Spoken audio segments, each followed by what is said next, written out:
Now we can start. All right. So it is 11:18 on September 19th, 2025. Ron DeFala has finally arrived, so we can get started. We can call the meeting to order. We now have one of these. Thank you, Tommy Marafa, for that. We don't have to use this. We can use an actual this. So I don't know which one's better, but we can use both and get going. So want to hammer things. I do like to hammer things, and it's funny. We're watching. There's a show. It's on Prime right now, Amazon Prime. Not that I like Amazon, but we stream their stuff. And I guess they hired two of the SEALs off of some SEAL team. It's like they killed somebody. It's one of those kind of Tom Clancy type like series. I can't remember what the name of it is, but they got two of the SEALs, and they're like, "Oh, you're my hammer." And then when the op goes bad, the command is everything is a nail. So before they were just going after a targeted kind of operation, but then when the ops started going bad, everything was a nail, which essentially meant kill everything. So yes, I do like to hammer things. I do like to hammer things that are deserving of hammering. So all right, we've got a couple things going today.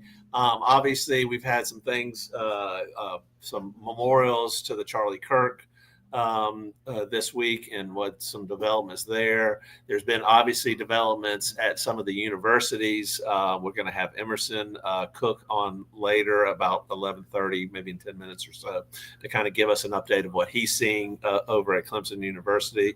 He is a student. He's with the Clemson College Republicans and also the TPUSA, and both of their groups spoke at the Charlie Kirk Memorial over at Anderson Civic Center that we attended and filmed on Monday. So and it's quite interesting. I do not understand why people push back and allow, and they're not reading the room or reading the country or reading the president of the United States. They're all pounding the table saying you can't do this, you can't celebrate, you can't. We believe in First Amendment rights. If you don't want to be on our side of the fence, that's okay. That doesn't mean you get to go out there and celebrate the death of someone or the assassination of someone, and you certainly don't get to get taxpayer dollars. There's no First Amendment right to a job from the taxpayers when you're out there celebrating something as horrific as that. So it's just something that society has garnered as acceptable. And when it's certainly by educators, either in a K through 12 school or higher ed, if an educator is actually promoting that type of political violence, we sit here the local level. I'm sitting here trying to fight just the lies on social media, and I'm making a hard stand against anybody that tells lies. We're going to do that with our candidates that we're working with and talking to and interviewing. Will you tolerate your supporters out there telling lies? I've had discussions with candidates about their supporters on social media telling lies, which some of those people have elevated the lie tellers, if you will, have elevated to a position where they're actually being. One of them was involuntarily committed.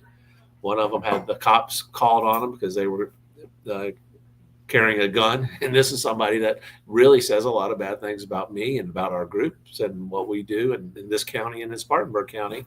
And when I talk to politicians, say, can you dial these people back? They're telling lies, and they've got obvious mental problems. And when a politician tells me, well, I can't really help what my supporters do, I say, well, then we don't need to be electing you to the office that you're seeking.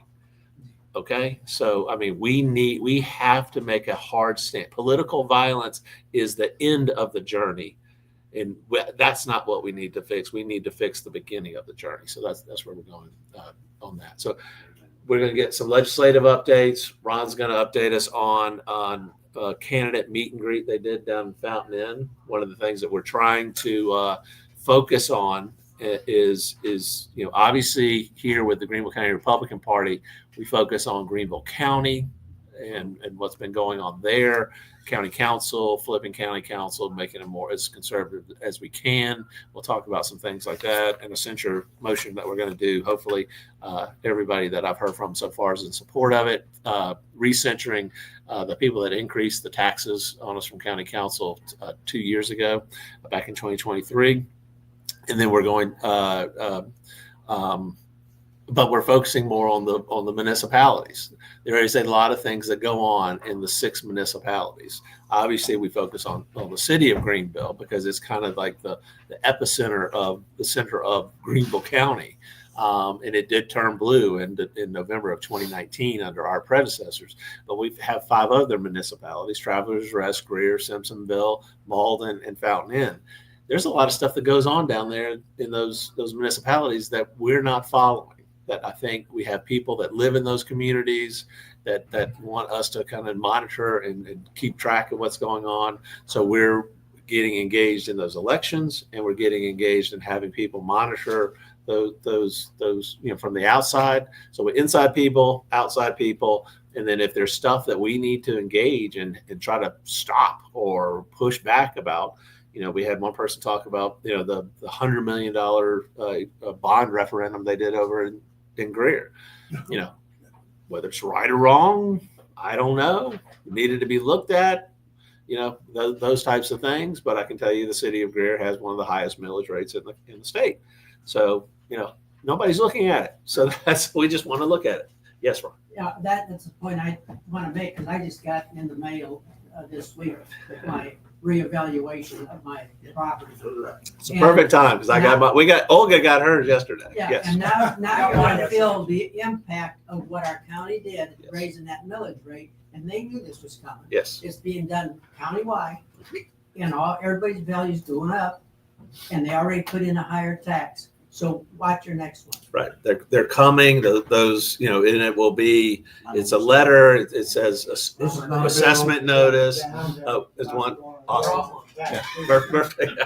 How much did yours go up? Can you tell? I can't tell. That's why I can't. Well, it's funny because they don't put the old value. They just put the new value. Oh, do you? My value went up 25% almost exactly. Okay, so it did go up 25%. Yes, but the thing is, where it says wow. it has the value and then 4%, and then it says 7,700. Well, if that's a tax rate, that's 3 times what it was last. So I don't understand what that number is.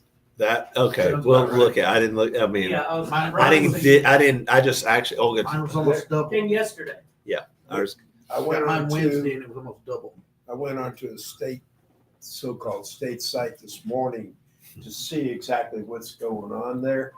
And one of the charts they showed, when I put my address in, was the value of the property over the last 20 years, how it went up and down, so forth and so on, the growth. We bought our house in 1982, paid $42,000 for it. Okay, Fountain, you remember this Fountain, very rural community. Okay, now its market value is $345,000. But that's what they're selling on the street. Mm-hmm. They're selling over $400,000 on my street, in houses that need to be remodeled. So crazy as it may be, that's what the influx of population has done to us.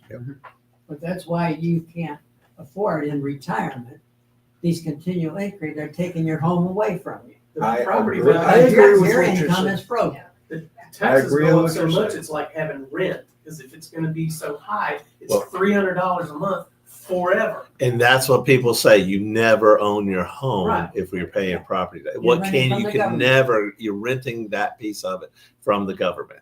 And I've actually seen and talked to people, from New York, because that's where, it's been exponential, they've been up there 30, 40, 50 years, where they literally, their tax bill is more than they paid for the house when they originally bought it. Yeah. Well, I don't mind saying, I bought my house. My house was new in 2012. It Right. was 148. Okay. They're saying now the market value is 192, but fair market value 300,000. 300,000. Yeah, the tax value is the 190. So, but they're now saying it's worth And I 300. know the taxable value has always stayed at 148. They haven't moved it. But now they have. Now they've jumped it 25%. but I just don't understand what that 7,000, that doesn't match any numbers that I'm familiar with. Yeah, I'm not sure. I didn't bring ours with us to kind of look and compare, but I know the will. numbers on it. But I'll tell you, if you're telling me that yours went from 140 something, It was 148. 148 to 192, Right. That's about a 25% increase. I think it's a little bit more, isn't Yeah, it? maybe. I mean, it's yeah. That's so what I if was. my property taxes last year were 1,200. They should be 15. Yes, yeah. Your assessed value is that 7,000. Yeah, well, what does that mean? I think they then apply the millage rate to that, Oh, and that's what see, your that's the what your missing tax. piece That's that where I the didn't confusion is. I Yeah, see this thing that I think in my head 1,200, Oh. and then I see 7,000. No, they're not raising it. yeah. No, you're not paying. You're not paying there. What they did is they take the market value, the taxable market value, they multiply it by that ratio. Millage Since it's your besides personal this. home, it's 4%. If it was your rental property, it'd be 6%. That comes up with your assessed value, 7,000 something, and they apply the millage Thank rate you, to everybody, for that clarification. That was really bothering me. that. So you're not paying 7,000. Okay. So you can donate more to the party since you're not paying 7,000 in taxes. 25% increase. But you're still, Think about it. I guarantee It's the you're first still increase paying in 12 more years. than you were. Yeah, you know. Well, but I mean, maybe. I mean, we'll see. It is, Yeah, but and then some. think about the growth. I mean, they've gotten plenty of money. What I want to look at is compare what is their total budget, because their total budget is increasing and increasing, increasing. You know, because of the My growth. question then is, if they raise all our rates, my house is worth almost 300. What if the housing market goes down sharply in the next Right. year? They're not gonna go reassess everything and go, you don't need to pay as much. Right. I've never had a notice that said it was going down. Right. And that's why what they do is they give you this taxable value, which appears substantially less than what you think the fair market value is. If the market goes down and your house is only worth 250, they say, oh, it's We're still only taxing you we're only taxing you on 192 anyhow. So we're doing you a favor. Everything I will promise you, and we're going to do it when we get the update on the meeting with Hobart Lewis this week. They have an answer for this stuff. We have to have our answers. They have their answers. That's what debate is about. What is our objective and our goal? And that's what we got. But this is Yes, the time, that you have to appeal your taxes. yes, yes, When they assess. yes. And there is a board There that is. can appeal it. And I think we need to get it countywide, everybody appeal their taxes. I think everybody That's the should way to get appeal. it done. Always appeal. Everybody appeal. I'm Yes. talking to the whole county. Yes, Your taxes going up, appeal it, and then let's have a hearing. yes. And I will tell you, because I've given the story when I was on the Board of Tax Assessments and Appeals, which I'm no longer on, so I can even talk more about it. We only, in a 6 or 7, 8 year period, we only heard 2 appeals. They will settle with you at the administrative level before it gets up to the board. Why they do that, and I asked the people that were in charge of it years ago, I said, why do we not hear more appeals? Because when I did this as my public service in Atlanta, I was on the Board of Tax Assessors and Appeals down there, and they gave us training and all that kind of stuff. I actually, I asked the people here locally, they said, well, in the old days, there are a bunch of Tea Party people, and they would always side with the taxpayer. Well, I, at the time, was on the advisory board. The 3 people, me, Bob Bugos, and Presley, were on the Greenville Tea Party. So I didn't tell her who I was, but I thought it was quite interesting.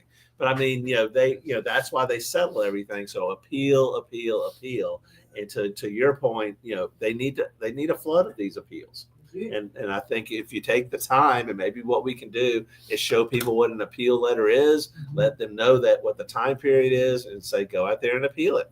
Have these arguments, because it's all a game of smoke and mirrors. Oh, we've changed your values, Change on the law, but there's a moral value here. Yes, And that needs to be expressed. that's our protest Abolish for it. property taxes. Yes, which I personally would be more in tune of getting rid of property taxes than getting rid of the income tax. And I know some politicians have asked that question, and pay more of a consumption tax. You pay how much, but I'm more on the sales tax. I know it could change the numbers and all that kind of stuff. But I mean, but to me, what they're doing with this is the county wants more money. Everybody's crying about, I don't have a budget for this and that. well, while they're out there skimming as much as they can to do their own little other agendas. I mean, the county ought to be paying for core services. We're supportive of that. But what they do is they rape all the money out of those core services and do these other things that they, more progressive type stuff. And then we don't have enough money to do it, and so we got to raise your taxes. And it's a scheme. It's a smoke and mirror scheme. The numbers. We changed the value, we changed the millage. It's so confusing. You don't know what to do. And they're telling us when they pass the millage, hey, look at your next bill. It didn't go up that much, did it? Well, it didn't, but look at it Wait now. till you get enough. And it's multiplying. It's a multiplying effect, and that's the moral value. Yes, the behind this whole multiplying thing. They're effect. taking your home away from you because you don't have a job that you're going to get an increase next year from your employer. So you're going to sell it to developers before you go in. All right, it's 11:34. I do want to be respectful of Emerson's time, so we're going to bring Emerson on board. We're adding him to the stage, and we are going to remove us. I'm going to put myself back over there because I like to look at Emerson on that side. Good morning, everyone. So we got Emerson Cook on board. Can everybody hear him? I'll turn up my volume a little bit. Maybe it's just coming through my computer. We'll figure this out. But what we want to be able to do, and Emerson is our guinea pig today, is be able to have where we get, pick a guy like Paul Dance. I mean, we met him on Monday, at the Anderson thing, but he had to drive up from Charleston. Or pick a David Pasco, or pick another chair from another county. We want to be able to have them come on, interview them, talk to them about stuff like that. And there is a way for us to do it through the software program we have with the podcast piece of it. And so we're guinea pigging him today. So welcome, Emerson. Always the guinea pig. Always the guinea pig. That's what whether it's school with my brother or with sports, I'm always the guinea pig. Well, I was the guinea pig when I was a kid too. And so it just gets passed down on down. So consider it an honor. I was honored when I was the guinea pig on the stuff that I had to put up with. So, you guys were and we saw you on Monday at the Anderson Civic Center. You had, I guess, the head of the TPUSA Clemson chapter and the head of the Clemson College Republicans. But I mean, tell me a little bit, I'll let you just introduce it, but what are you guys seeing and hearing?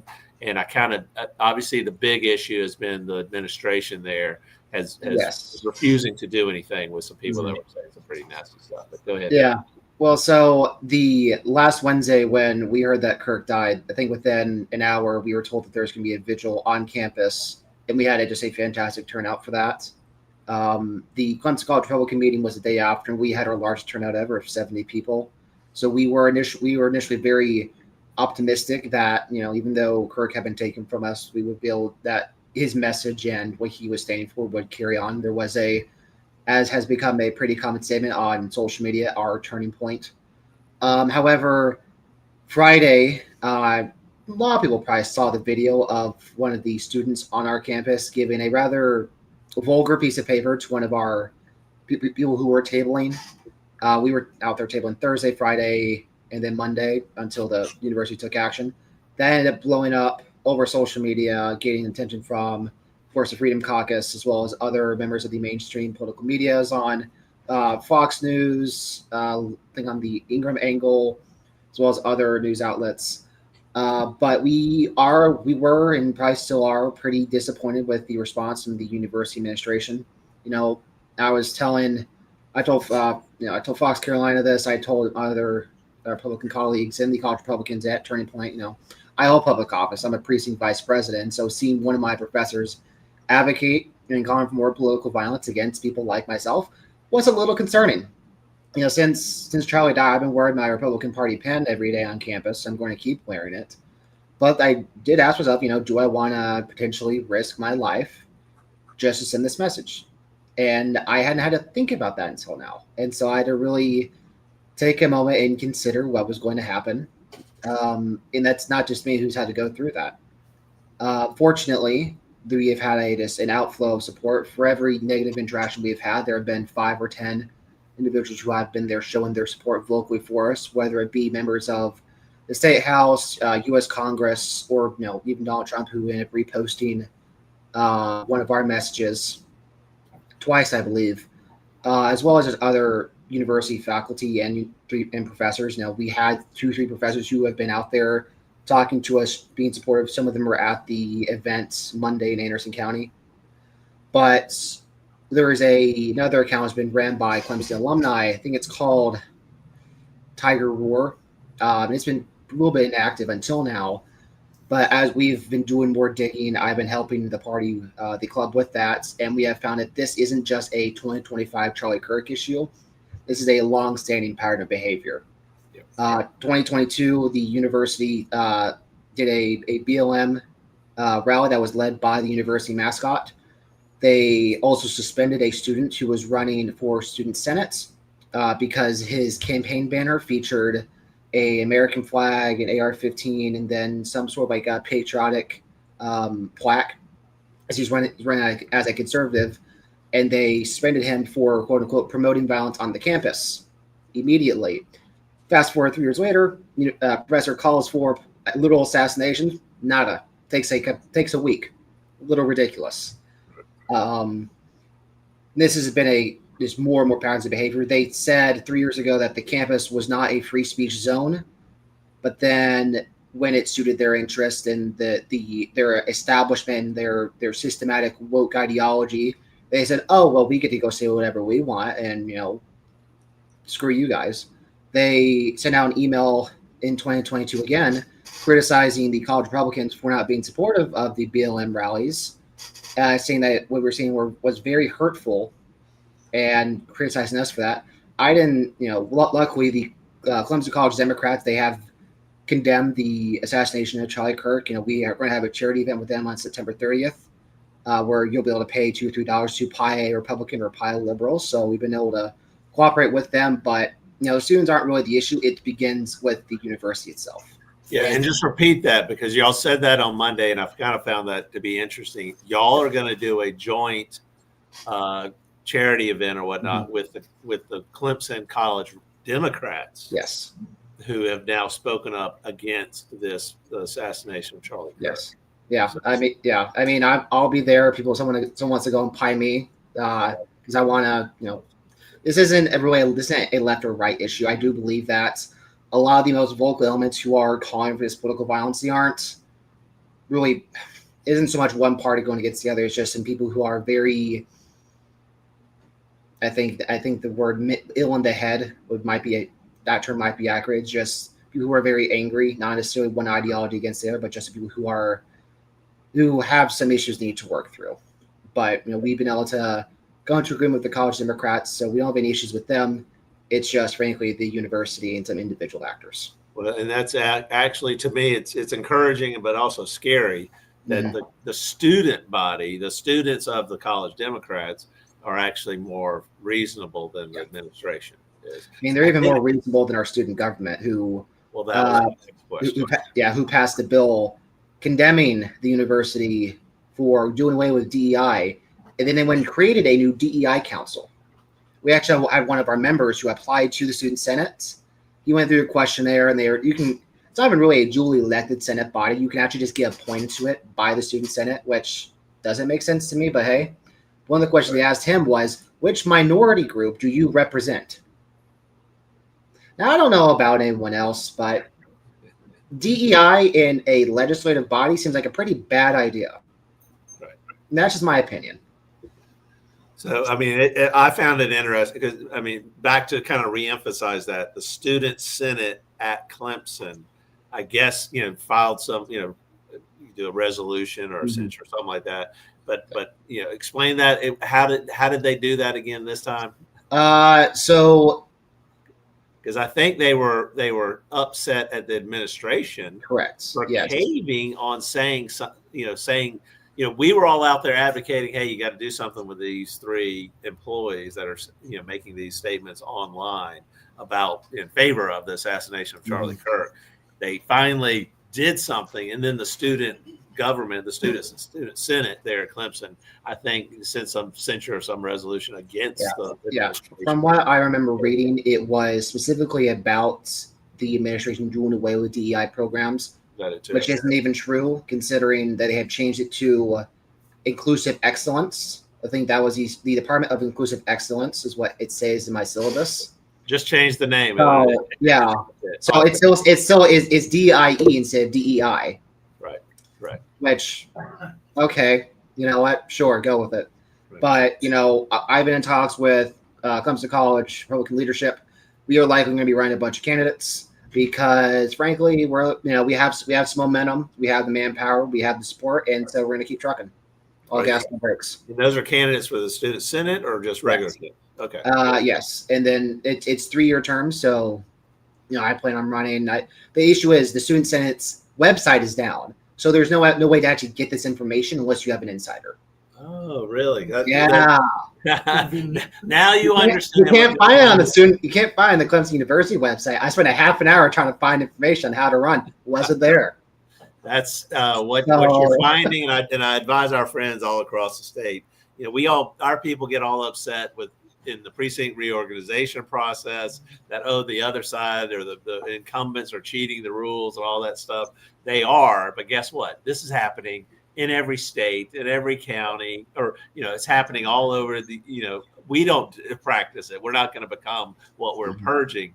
But I'm like, I tell people it's happening in other states. Everybody wants the RNC to fix it for us. I'm like, they got problems all over the place, and they got probably issues like what they're doing with affiliate groups like the Young Republicans in Senate, university senates and stuff like that, student senates. They're doing it all over the place. This is just politics. Don't get frustrated with it. Be professional, but be persistent. Work on getting that information, and then document, but do document. And we've documented a lot of the malfeasance that's gone on here in South Carolina with reorg, which is part of the election law. We are part of the statute. To me, that's election interference on a legislative perspective, even though we're not passing laws and that stuff. But I just want people. I find that real interesting that their website and the information is unavailable and not able to find them. Yeah, and let me be clear about this. Like, I love Clemson. The college Republicans, we love Clemson. We chose it. I had choice between USC and Clemson University, and I chose Clemson University. We're not causing issues. We're not causing us to think about this. We're not out here tabling and getting onto the administration because we don't like the university. We're doing it for the exact opposite. We love this university. We love its principles are patriotism, integrity, respect, and self. I forget the rest of them, but we stand by those values, and we want to make sure our university is also standing by those values. We want it to be a place of learning, a place where we can have a discussion, a place the First Amendment can be upheld and enforced, but we don't want this to be a temporary thing where just because the university's funding is being threatened, they make a change now just to calm things down and they go back to doing what they were doing. We want to make lasting change. Right. Well, what I find, a lot of people don't realize Clemson University used to be a military school. It did. In the old days. So, that's a shift and a change. I hope the Citadel doesn't change our colors to orange and go full I still hear the Marine Corps doing their chants every Friday. Do they really? Okay, good. Well, you need to get out there and join them. So, they would love to have you, I'm sure. But also, didn't Clemson a couple years ago have a drag queen party issue before your time? This is not a unique event at Clemson. Obviously, and Nancy Mace brought it up. I guess one of her kids is children are going to Clemson now, or made an application, and they had the 14 different genders, and she made a bit of a public stink about it, and they fixed that.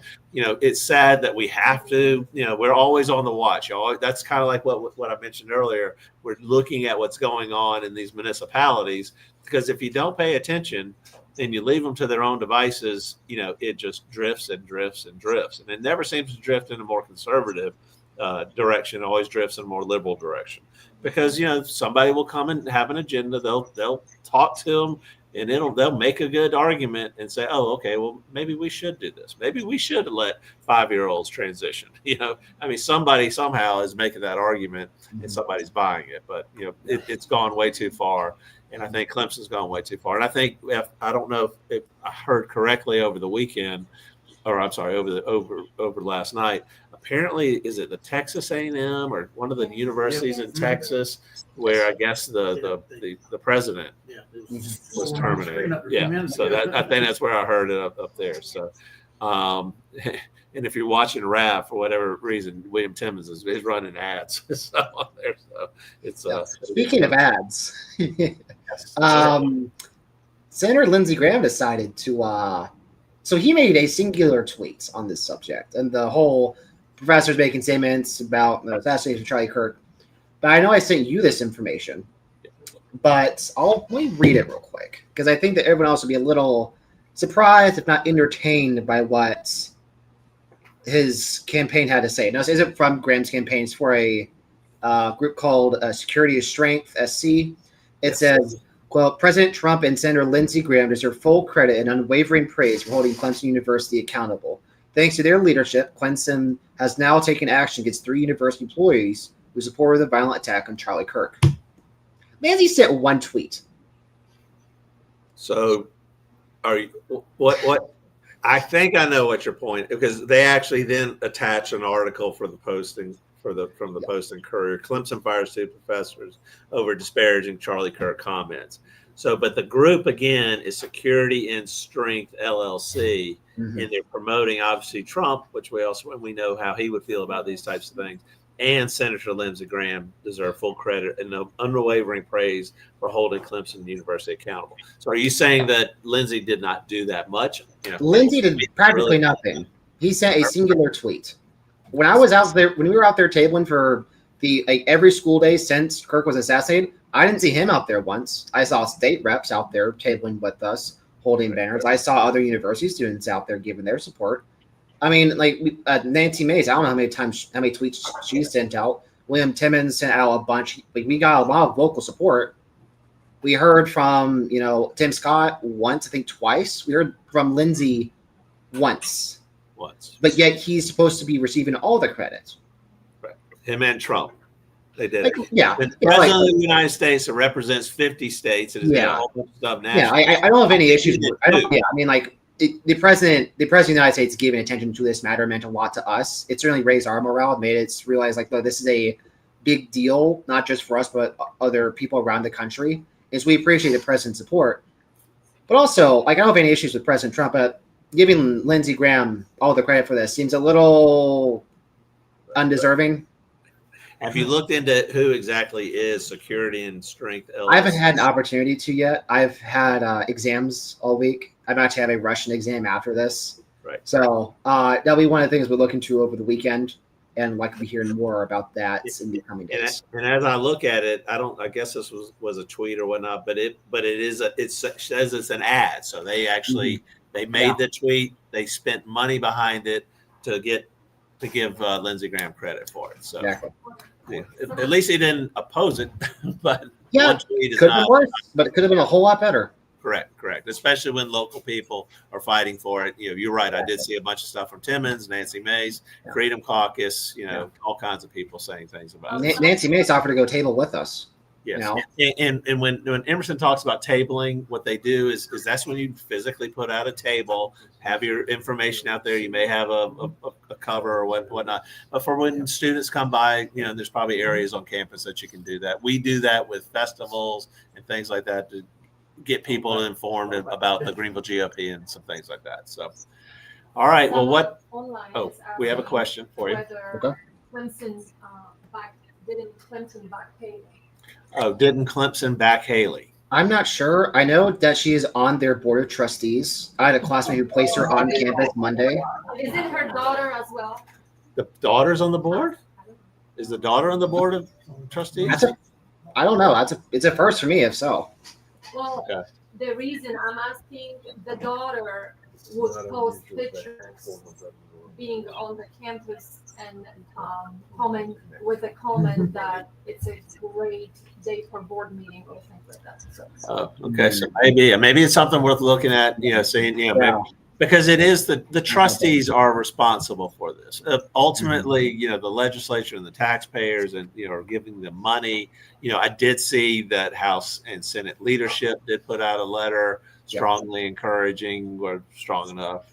But from their perspective, because I'm sure the lawyers wrote it from their perspective, strongly encouraging them to address this issue, essentially fire these people. So, and it's progressing, but it should not, things like this should not be that hard. When we're having an intellectual discussion with people that are running the university, God only knows how much the president of that university makes, how much work they actually do, what all the other perks and stuff that are out there. I mean, if we have to have a discussion about, what your employees are saying about the assassination of yeah. And again, like we're appreciative of all the support that we've gotten. Obviously, like I'm thankful that Lindsay made a tweet and gave his 2 cents. And, maybe he had nothing to do with this ad that got put out, but I think that it's something worth looking into. Yep. Now, just one thing we just covered in my American government class was, our politicians do 3 things. They want to get reelected, and they want to take credit for things that happened, even if they didn't put in work for it, and they want to grow their power. And this was the second one. Right. So. Right. And it's probably, it would be interesting to find out who Security and Strength is, what their motive. They're probably wanting us to be all into Ukraine and spend more money, and they're probably an advocacy group for spending more on defense and those types of things, or more on war. So that's it. Things that we're looking into. Yeah. Okay. That'd be great. Well, pass on our support. We support what you guys are doing over there. Anything we can do, we'll do for you. But thanks for coming on and go get a 100. What'd you say? A Russian exam? Mm-hmm. You're taking Russian? Oh, look, I took 3 years of Spanish in high school. I didn't feel like taking it again, so I'm gonna go something more difficult. Frankly, it's a little more difficult. I'd be taking Spanish and getting some more A's. Russian, not easy. Yeah. I mean, it's to a point where I'm writing my ends backwards. I'm doing my calculus notation, so it's getting to me a little bit. Okay. I can't wait to see in 20 years someone looks at my notes like, "Why are you writing in Russian?" It's like, I don't know. What do you think? I'm a Russian spy? All right. Thanks for this. Yeah, my wife's more of a Russian spy, so she's Polish. But I don't know. That's what people always thought. You were like some undercover. If I said the wrong word, you'd be activated and my head be blown off. So I'm very careful about what I say around here. Well, we are going in Emerson. Just so folks know, we are attending a campaign school tomorrow. In Columbia, they're going to do that same campaign school up here in Greenville. We don't have a date yet, but probably in February, a little bit later in that area. But there's a couple of us, 4 of us that are going down to Columbia tomorrow. Emerson's coming with us, and we're really building and taking notes on building out our campaign binders and our manual and all that kind of stuff on how to do this. I've taken a lot of them, but we are getting very active. As you see, there's a Jerry Tussaud, elect Jerry Tussaud, Simpsonville Ward 6 sign up back here. We're getting very active because we need inside players on these things. So, we elect a lot of people. We expect them to do the right thing, and then holy cow, as soon as we get them elected, they don't. So even though Jerry's Italian and he scares me a little bit, the mob you might know. I'm just watching here. But we think Jerry will do a good job. So. But Emerson, we'll see you tomorrow, and thanks for coming on and letting us know about this. Will do. Anytime. Right. Remove him, and we can add that back. Fantastic. That worked. So everybody can in here. We can still hear? All right. What do we want to update next on? Do we want to talk about Fountain Inn, or want to talk about the Hobart, or give a pro-life update? All right, pro-life updates. Speak loud. You got the mic next to you, so that's good. Cash's bill again's coming up on October 1st at 9:30. They actually have early registration. Some emails have been put out. I believe I copied the team email on that. Is there a deadline for registering to speak? No, but they'll only have so many slots available. Okay. All right. And it is for first come first served. Okay. I've registered. Carrie registered. There's a lady in my religious at my church who's registered that I know of, so we'll have at least 3 voices. But, okay. And that's going to be on October 1st. Yeah. It starts at 9. What time? 9:30. 105 at the Gressett building. 105 at the Gressett building. If you're S323. And what I think we're going to do is I think a lot of people have interest in that. We'll probably broadcast it live. I mean, we can send people to the legislative website and all that kind of stuff, but we'll probably broadcast it live for you guys and be here at the headquarters. So if anybody wants to come watch it here at headquarters, and participate in that, we'll be doing that for you guys. Okay. Thank you. Let's see. Scheduled an appointment to talk to Mark Lynch about pro-life matters in anticipation of next month's meet and greet. Of course, that may be tempered by a family issue. Hopefully I'll find out today what the funeral and wake will be, when that's going to be. But right now it's tentatively scheduled to talk to Mark on 25th. Let's see. Ray's father passed away yesterday, so our condolences to you. And was it yesterday? Yes, yesterday. Yes. And he's been suffering, and he's in a better place, and it's been tough. So Ray may be taking some time to do some other stuff, but he is here today, and hopefully he'll be in October 1st down in Columbia. But thanks for what you're doing. Thoughts and prayers are with you. Frank and I have been working on a resolution. We've had some email back and forth. I'll be talking with him tonight or this afternoon after this meeting. That's Frank Gunther, our legislative chair. And part of that is we're doing 6 or 7 legislative resolutions at our October 13th meeting. 1-pagers just to knock it out and show what we're supporting.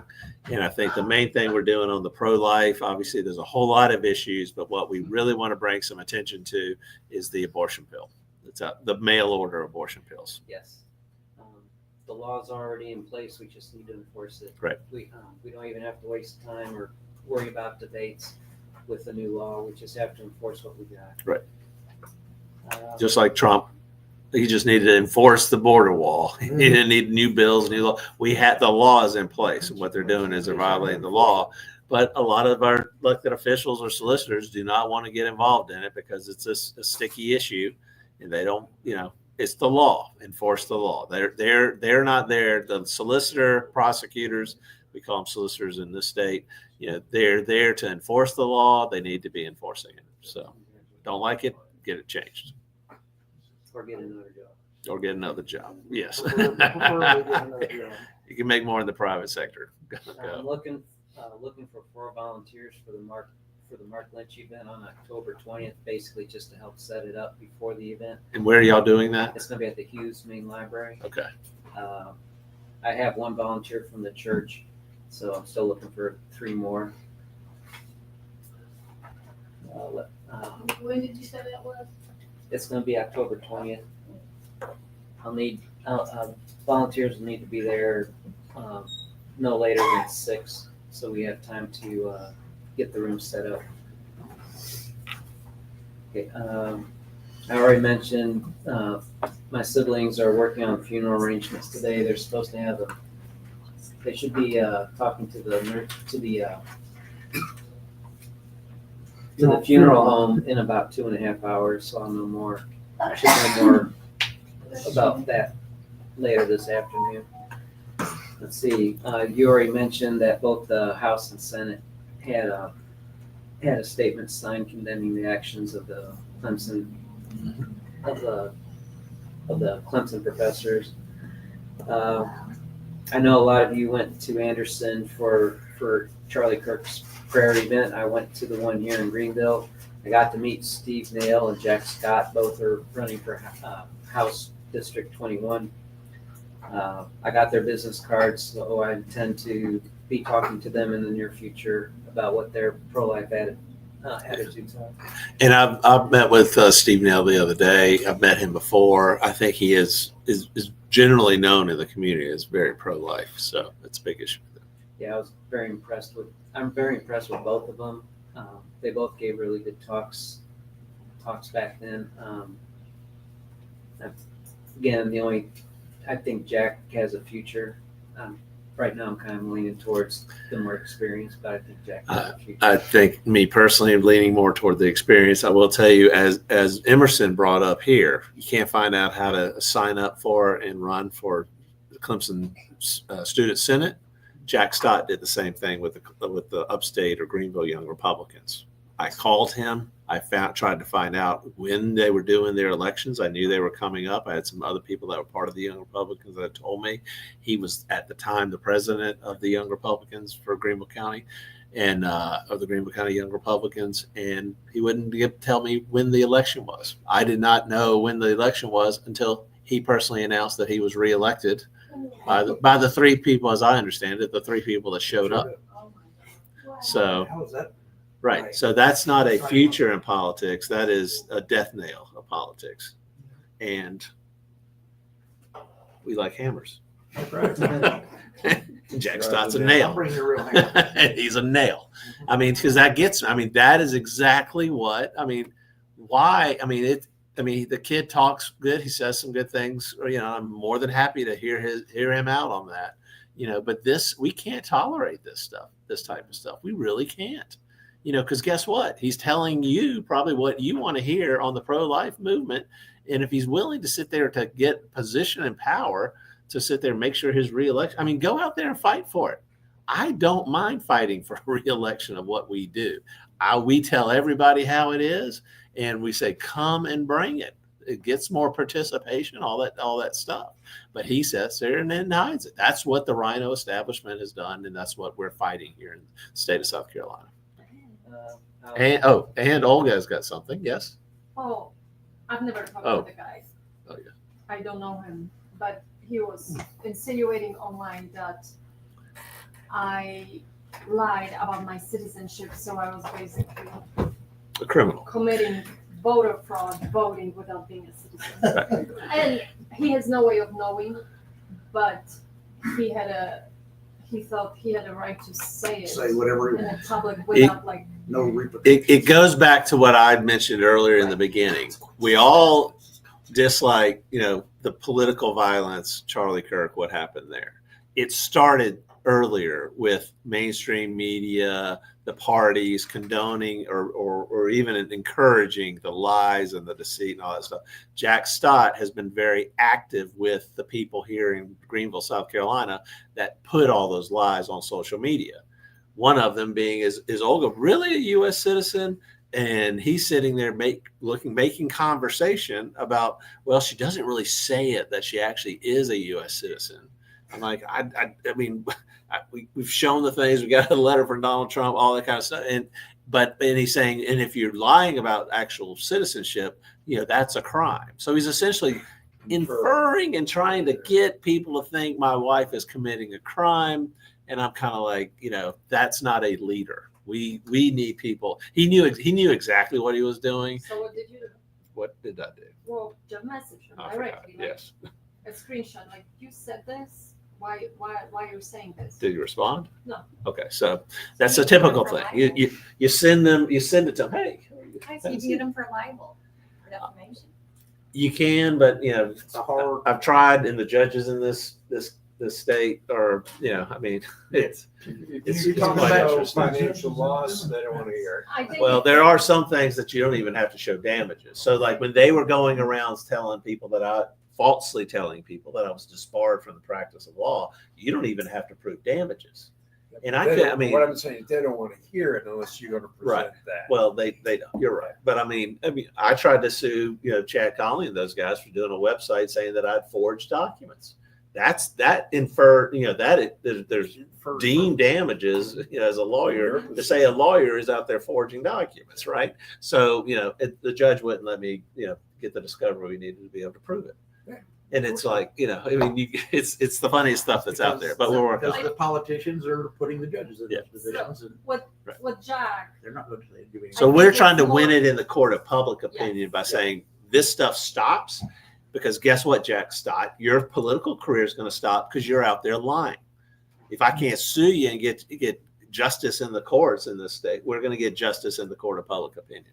so I'm sorry. that's what I was going to say. That I think that is more valuable at this point than going to court. Just inform people, let them make decisions, and And my goal, not let someone like that get elected because it's going to get only worse. That kind of dovetails into us last night. Okay, good. Are we done? Or- Almost. okay. I also met Jake Gresham. He's clerk of court. Yes. I already talked about next month's educational outreach with Mark Lynch. November, we'll be having Lisa Van Riper with South Carolina Citizens for Life. She's going to be talking about what they're about and what they do. December, we're talking about having a movie. Where are you doing the Lisa Van Riper meeting? Denny's. Denny's. Okay. We still need to, our next meeting is going to be Monday. One of the things on the agenda, we're going to finalize it, but for December, we're looking at having a pro-life movie like It's a Wonderful Life. Turns out that Christ on Main is actually showing that movie on one of the Tuesday nights in December. So I'm going to propose to the committee that our December outreach will cooperate with Christ on Main again and have it at their Okay, good. And I heard somebody else did an event at Christ on Main. You were asking about it? Clemson Republicans. Clemson Republicans did an event at Christ on Main too, and it was kind of funny. It's like, because they were like, oh, because I guess a bunch of the guys are Catholic, so I don't know, but they had an event down there too, so they've been very helpful with that stuff. So appreciate that.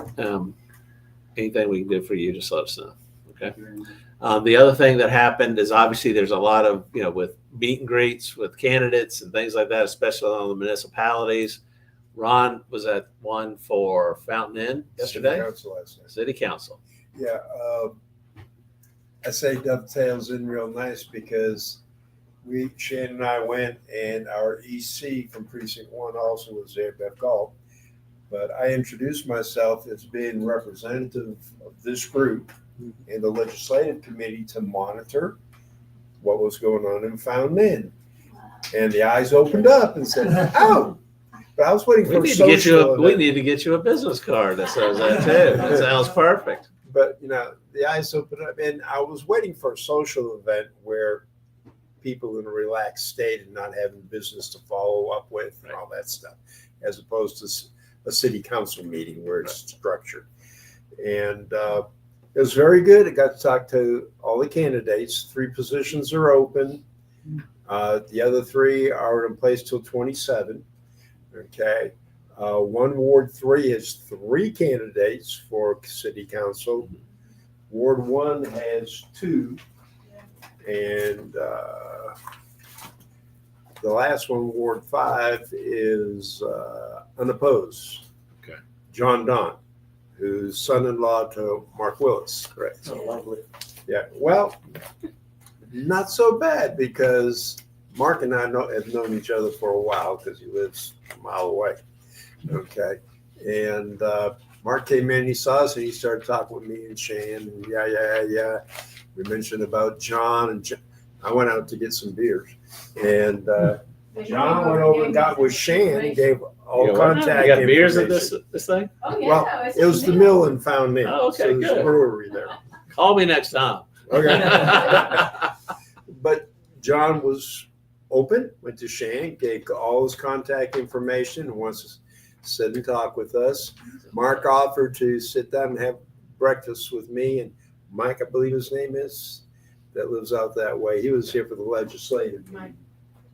Oh, Mike Vogt. Mike Bowden. Yeah. Mike Vogt. Yeah, And I think your name came up in it too. yeah. Yeah. And so it was the point is, it was quite open, but they know somebody's there watching. Yeah, we also talked a long time with the mayor. Yeah. Okay. And he made a point of talking with us before he left. And I told him, I said, look, I am here to see what's going on because a lot of people in Fountain Inn, things have changed since 1982 when it was a small, quiet, rural community and nothing changed. I said, since then, all this stuff is happening. And we weren't aware of it until it's announced what's happening. I said, so I'm here to find out what's going on, share with the neighbors and stuff. But I'm also here that if you need something from Greenville Party, the Greenville County Republican Party, reach out to me. And I'll be glad to be the conduit and bring the information. So I gave him an opportunity to be friendly. Okay, I'm not here to throw daggers at you. And he was quite responsive, as well as all the city council They members. also told us how to download these documents. We say, you go in there, and I say, yep, approved, yep, approved. So there's these documents you can download, they said, and read ahead of time if you want to know what they're talking about. Right. But it can be as Good. much as 100 pages. Yeah. So it becomes overwhelming. Well, one of the candidates who had served before, her name is, she goes by AJ. I mentioned to her after, I said, they need to have a summary of what this suggestion is, or whatever their ordinance change is. That way, the average resident will understand what's going on without going through all the minutia. And she goes, that's a good idea. So I got a little attention, but the big thing is they know they're being watched, and their eyes were open. Nobody gave shock or put a fence up or anything. Everybody was welcoming. And so I wanted y'all to know Which that. is the way it should be. And Yeah. I'll commend you on how you're handling it, how both of y'all are handling it. We're not going in there just to, rip everything apart. We want to go in there and learn. We want you guys to learn. We want to report back. What can we do to help? We're there to help. I've always believed, somebody runs for state senate, the people that help or house or whatever, you need a chief of staff. You need a team. Because when you get down there, they will eat you alive. And, it's a little bit different with these municipalities because it's only, 6 or 7 or 8 people, you're working with. But down there, when you got 124 House reps and 46 state senators and staff out the wazoo all over the place, you really don't know what to believe and you need help. And, I think when Benton Blunt got elected to Greenville County Council 3 years ago, he'll be up next year. It was a big learning curve for him. And I really appreciate his learning curve and then him communicating it out with his email and the podcast that he does. I mean, he is about educating people about the process and letting the people make those decisions, because that's kind of what we're about too. We want to educate folks about that. And we're going to get some education on Fountain Inn. Same thing, same approach we're doing with the interviews of some of the people in Greer that are running for election. That is it. These are both nonpartisan, but we all know everything is partisan. It can be a nonpartisan race, but you get on there and the decisions are partisan. Same thing with school boards, nonpartisan, but you get on there and do that. And I will tell you, there's one of the people that are being reelected or is up for reelection in Greer that declined our offer to even come meet and talk to us. Why would you do that? That's a big X right there. That's a huge, massive X. The same individual had thrown his name in the hat to run in House District 18 several years ago as a Republican. Pulled his name out at kind of the last minute or whatnot. But I'd forgotten about it because it was in 22. But I was looking him up to see who is this person that's refusing to come even talk and meet with us. And I'd seen that I'd reached out. I'd sent him a friend request. I'd sent him a message. I invited him to a Greenville GOP meeting. I'd sent him 2 other things. Never a response. So I hit cancel on my friend request. It's been 3 years. I guess he's not going to accept. And I guess we haven't met the opponent, but I think that's who we would want to support. And who's his name? I don't know the opponent's name. He's coming in. Opponent's name or the current The one? one that Lee wouldn't respond. Dumas. Lee Dumas. DUMAS. Lee Dumas. One other thing, or 2 other things to finish up on last night. The Q&A for the meet and greet. I did too. That's my kind of chair. I keep wondering if we're like too crazy for him. Maybe we can dial it up. So last night in the meet and greet, to wrap it up, the Q&A to meet these guys went exactly as I expected. All the answers were non-answers, political non-answers. And with several people say, well, I'm a real busy person, and it's hard to do. Well, why are you running for the position if you're too busy? Now, one other thing is some of the small business people are getting very upset about Fountain Inn not being as receptive to them as the big money people. And there's a few of us trying to get together with a little coalition. Good. So that's another thing happening in Fountain. I'm a big believer in small business. What we do is we cater to the Scout Motors and all that stuff. I mean, I look at it and I kind of compare it with the Great Recession, 2007, 2008. It hit the globe, hit all the countries out there. The big countries, the big businesses got hit hard. A country like Olga's, like in Poland, where you're buying milk from the farmer right down the street and chickens from another farmer down the other street. Literally behind her sister's house, there's a bakery. I mean, you wake up and they're making bakery and punchkis, donuts every day. They did not have a big hit when it came to the financial crisis because they were small, diversified business, in that respect, in communities that, they just didn't have it. I mean, if we all get locked in, and we talk about it now as compared to Europe. No, we didn't convert to Europe. Oh, and the other thing that they lucked into, because when they were joined the EU, they were supposed to get on the euro. They had not got on the euro currency, so they had not got on the euro currency. They still use the zloty, which is Polish for gold, is the name of their currency. There's paper gold, but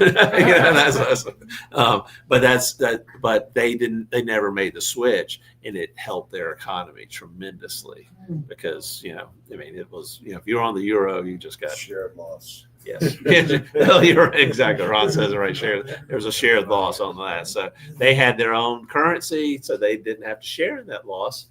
And they had their own economy that worked well, and it makes you think about how this really needs to operate.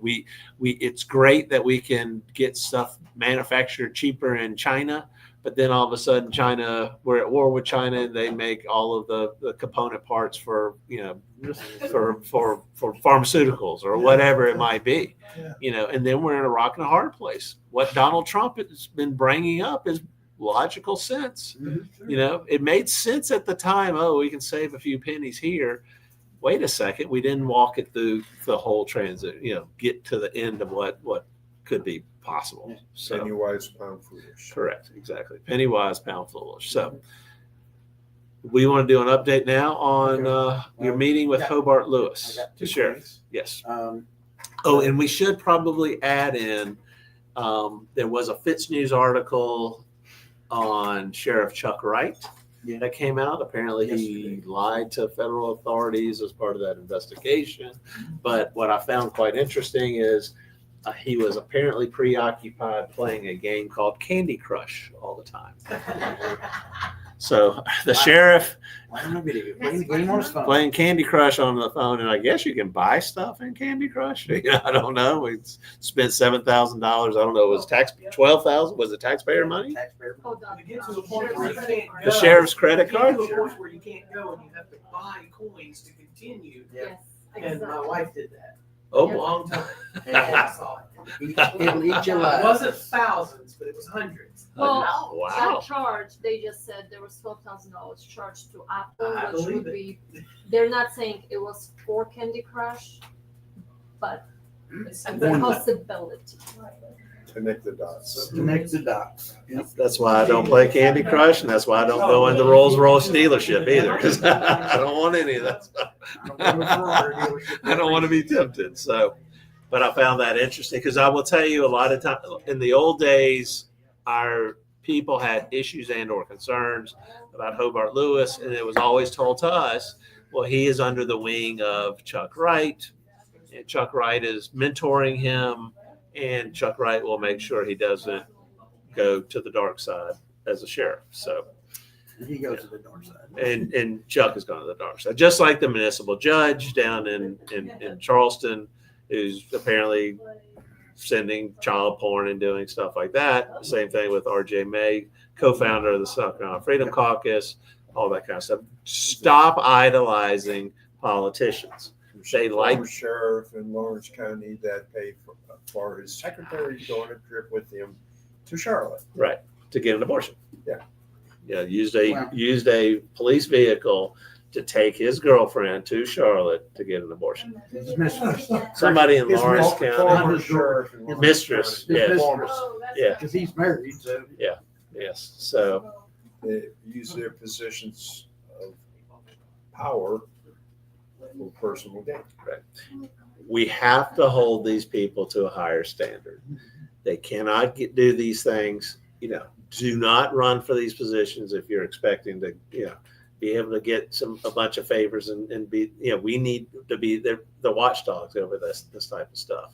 And, it's just like with Craig Caldwell. And I think this week, the solicitor, David Stumbo from the Greenwood, Newberry area, I don't know what judicial district that is.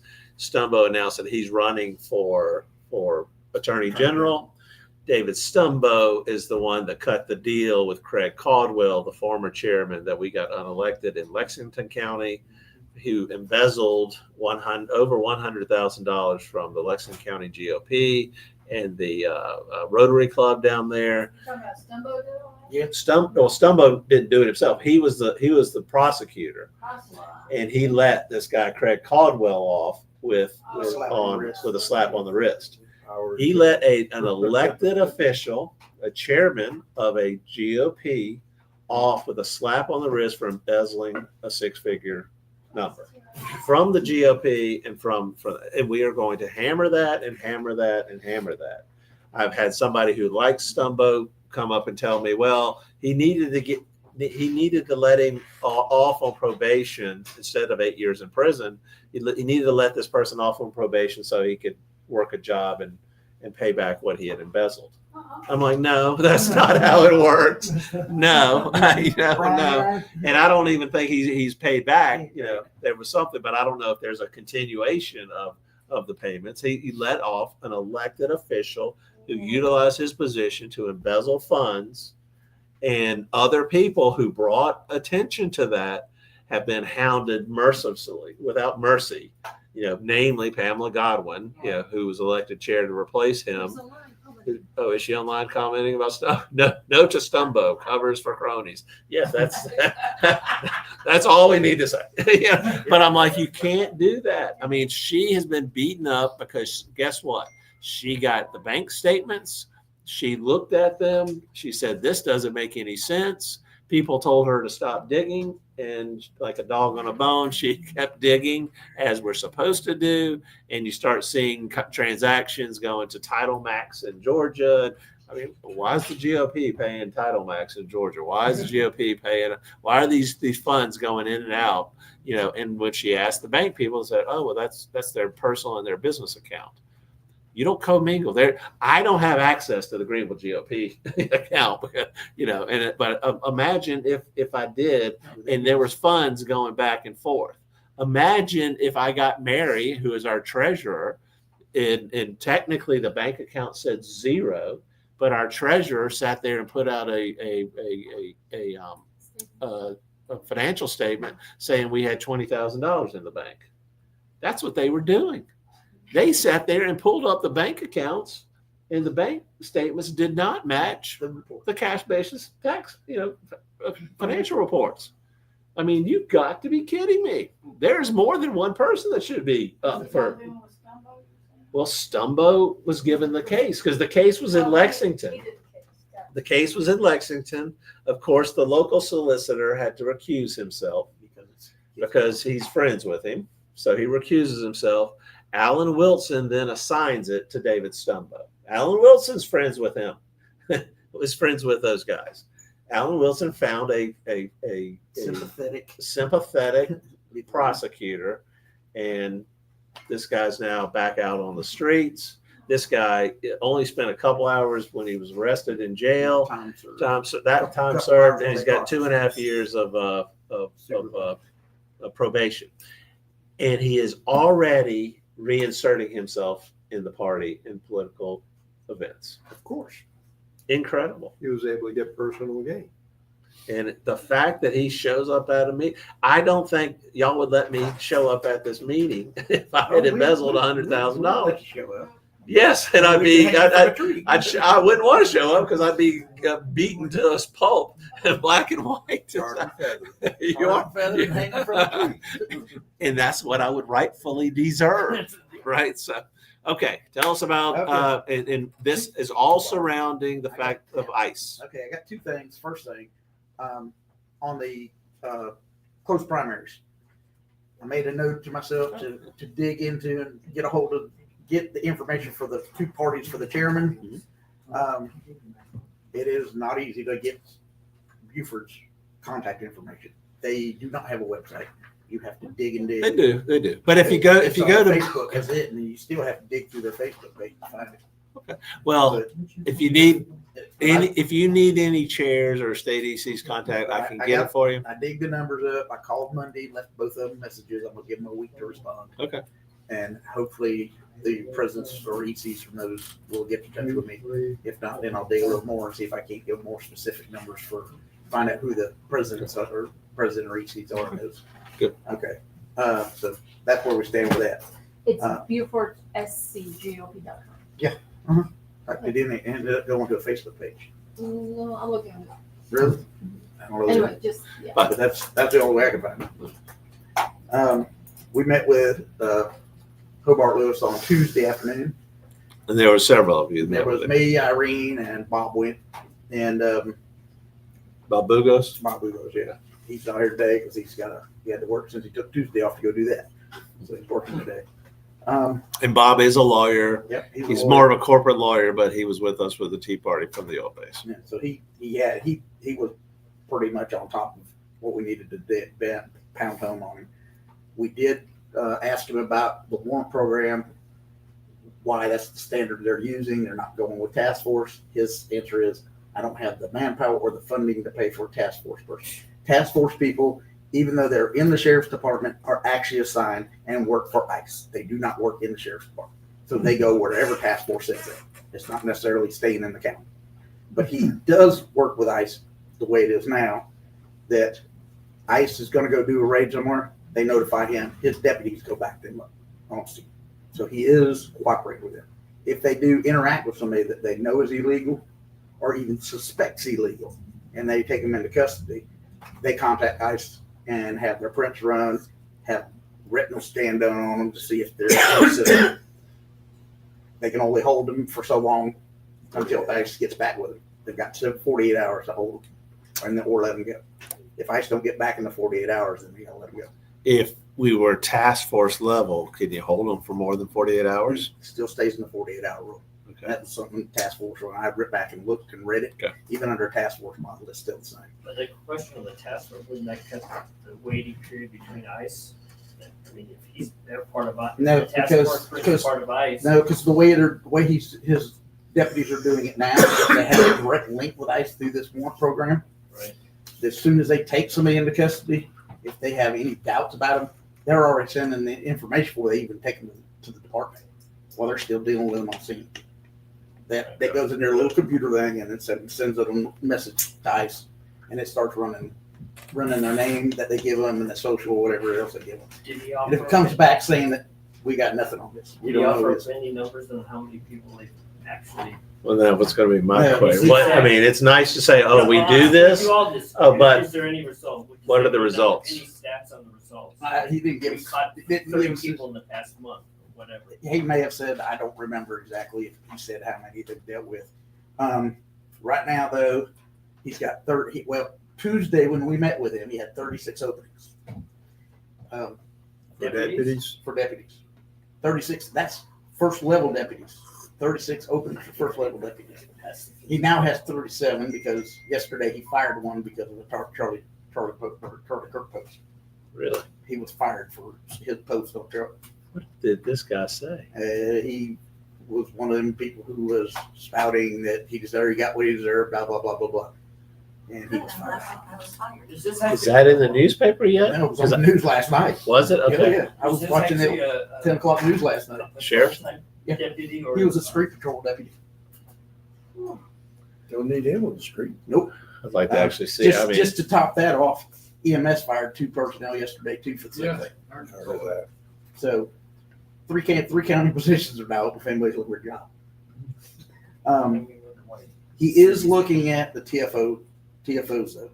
He is working with ICE, TFOs. task force officers. Okay. He is looking at it. He is working with ICE to see if there's any way of getting federal grant money to help offset the cost for hiring people for that. Which I think there might be a process to it, but That's why they just, now that it's only been 8 months since Trump took office, that's where they're going. It's just going to take them some time to get there because they're waiting on, of course, it's budget time for Congress. So they are waiting on. But I think part of the big beautiful bill gave them like $100 billion to do this. For some of it. It's Of course, Yeah, it's also it's, how they word dispensing it too. right. Yeah. Also, he did say this right at the end of the meeting. Like literally, he said, "I'm not supposed to say this. Keep this under wraps, kind of." But enforcement is getting ready to ramp up. Good. ICE and him are now working on a plan. It could be as early as late October or November that they will be doing a mass roundup in Greenville County. Don't tell your gardener. Don't tell the gardeners. Don't tell your We housekeepers. don't have a gardener. But they are going to be doing a wide. Basically, they're going to have ICE is going to be sending a task force in here. They will be coordinating with the sheriff's department in Greenville County and doing a countywide sweep. See it. Believe it when I see it. They'll be Yep, leaving tomorrow. That's Well, and why we have to give have him- to be skeptical. we have It's to be okay. skeptical, No, but we still right. have to give him the benefit of that because that day is not here yet.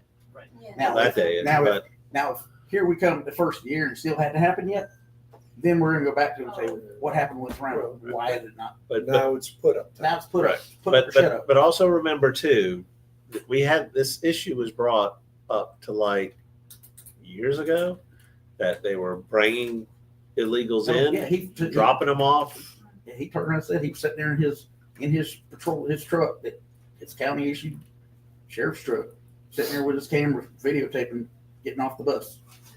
On And White Horse. why was he On not White at Horse. Fox, What? Carolina, or whatever the other news stations yelling it from the mountaintops? This is the point. This is what we want to do with people that are in the municipalities and all that type of stuff. If there is a problem, come tell us about it so we can make the loud stink about it and provide support. Well, Not they let it get bad. I think they let it get bad because they don't. There are other people on the other side. Mhm. He is an elected official. He is a politician.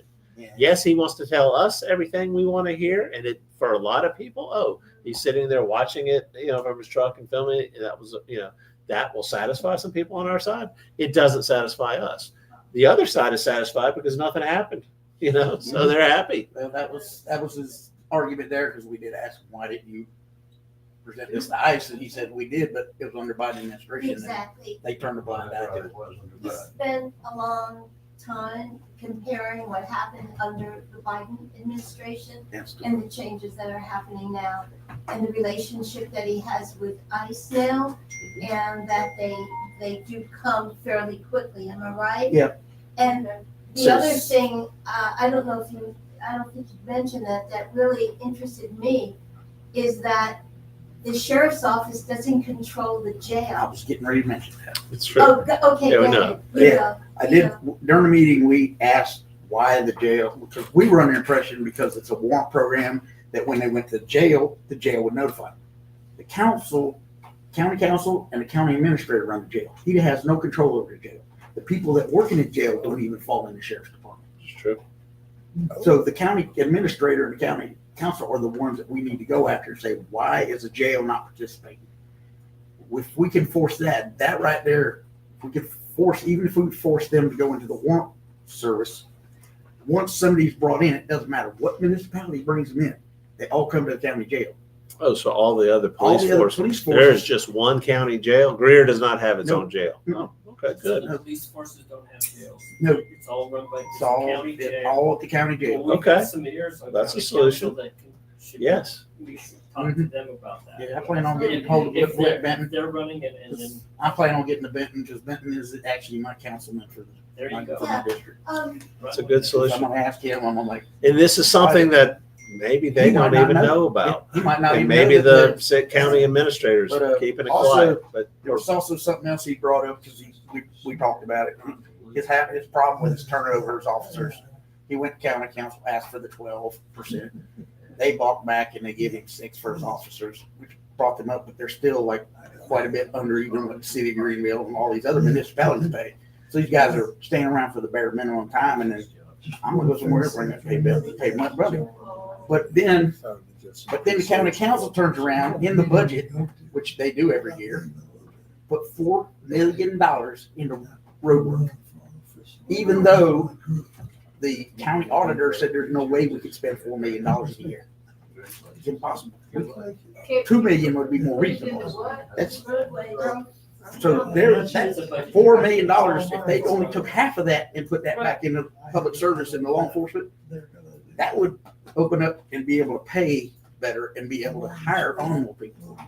Yeah, but that goes into the general fund, that money, and then it's dispersed from there, so it's in the But general that's fund. when they turn around. Everybody gets their fingers in there. But the thing is though, is if they would have not done $4 million, done 2 and then give the other 2 to the sheriff's department in their budget, that would have offset the money he was asking for. We need to dig a little more into the sheriff's budget Yep. and see where the numbers are, see where the county council budget. And I did get Boyd some stuff, what they asked for, and I think I've sent it to the main account here, the office account. So we need to dig into that because again, I question the finger pointing because that is what goes on in this state. Yeah. It's finger point at somebody else. Blame somebody else for Blame. That's why we have all these boards and commissions you can finger point. Yep. I'm a firm believer where there is a will, there is a way. I can assure you, I have no interest in it, but if I was sheriff and I wanted to get my people paid, I'd find a way to get them paid. Yeah. There is a way to do it. I don't know what it is because I haven't dug into it, but I can assure you there is a way. There is a way. Whatever budget they give me, I can figure out a way to make it work. There is something they are spending money on that they don't need to spend money on. Like they had one There always is. But one line item, $750,000 for outside contractor. Don't know What is that? Yes, I know, and I is that had the sheriff or the county? the sheriff. sure. I don't remember seeing that Well, on his also budget. I actually their seen a copy of the vehicle budget. expenditures, No. too. Nope. They don't pay for it. County pays for that out of the general fund. Pays for what? For the Pays for the vehicle. vehicles, the maintenance, the They're pretty tires, the oil changes, all that is. That's That's right, it's at the county garage. Yep, it's run by the county. He does not control.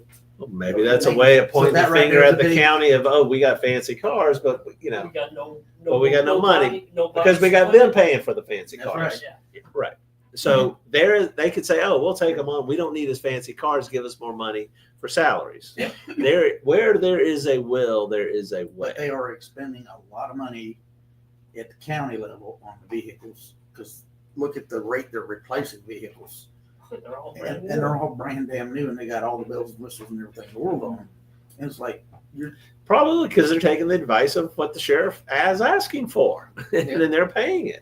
And then the county saying, well, we can give you all this, but we not going to be able to give you more budget money to pay your employees. so that's. And it's okay if you Boils point the down finger to- and blame us for it because, we'll spread the heat around. But that's There's where it where boils- there is a will, there is a way. That's I where will it boils assure you. down to the county council and the sheriff and those, they need to be more open and honest about where the money's being spent, who's spending what, where, who's controlling what. Because once I found out that the jail, there's 400 employees in the jail. That's if the county were to turn the jail back over, yeah, It's 400. 400. That's not a lot if you consider 4 shifts. But that's still 400 deputies or 400 people that could be deputies at the jail. I know in Charleston County, because I actually tried it one time to get in. I applied to get into the sheriff's department down there. Charleston County's rules for getting in the sheriff's department down there, you have to work in the jail to start. You have to do your time in the jail. It's not Here- unusual. Here they don't do it because they would rather go after officers already trained or seasoned. They can get trained quickly instead of sending them through that, instead of taking ones out of the jail already met all the And qualifications. they could pay them less if they're working Yep. in the jail and all that stuff. So So you could or something you like could that. give the guys raises in the jail and bring them out of the jail and bring in your new people to the gym and get them started. Because that way you have more time to get them to training without having to jump through a bunch of hoops. You can work it into your budget better. But yeah. You had somebody else? Just right now with what you're talking about, can you FOIA the budget? Yes, I have. And I think I sent it to you the other day. Yeah, you did. I sent it to you guys. Yeah, you sent it to us. Yeah. I was looking at it. Okay. Yeah, I got it somewhere in my email. I think- may have overlooked it. Okay. It's in my I email. think when we were sitting here talking or whatever, maybe it was at the Right legislative, right after committee the meeting. No, right after the meeting last. was it after this meeting? Yeah, it was after last Friday's meeting. I don't remember. Okay. But what I wanted to say is, I went to a meeting at David's cop's house Yes. with Benton Blount that was there. And, I mentioned to the sheriff when we were there that Berea, where he's the county person, is really like a sanctuary city for Little Mexico. illegals. And so my plan right now after this is to go to David's and to write to Benton and to just ask him some of these questions, whether or not he could answer them or whether or not he could meet with us again. He's really approachable and nice. And And I think he is well-meaning. and well-meaning, yes. absolutely.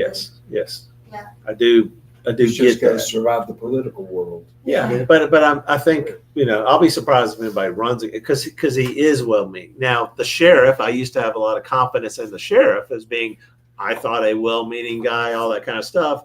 Then he participates in the reorg fraud of 2021, and I'm kind of like, well, wait a second, he's not exactly who he put himself out as being.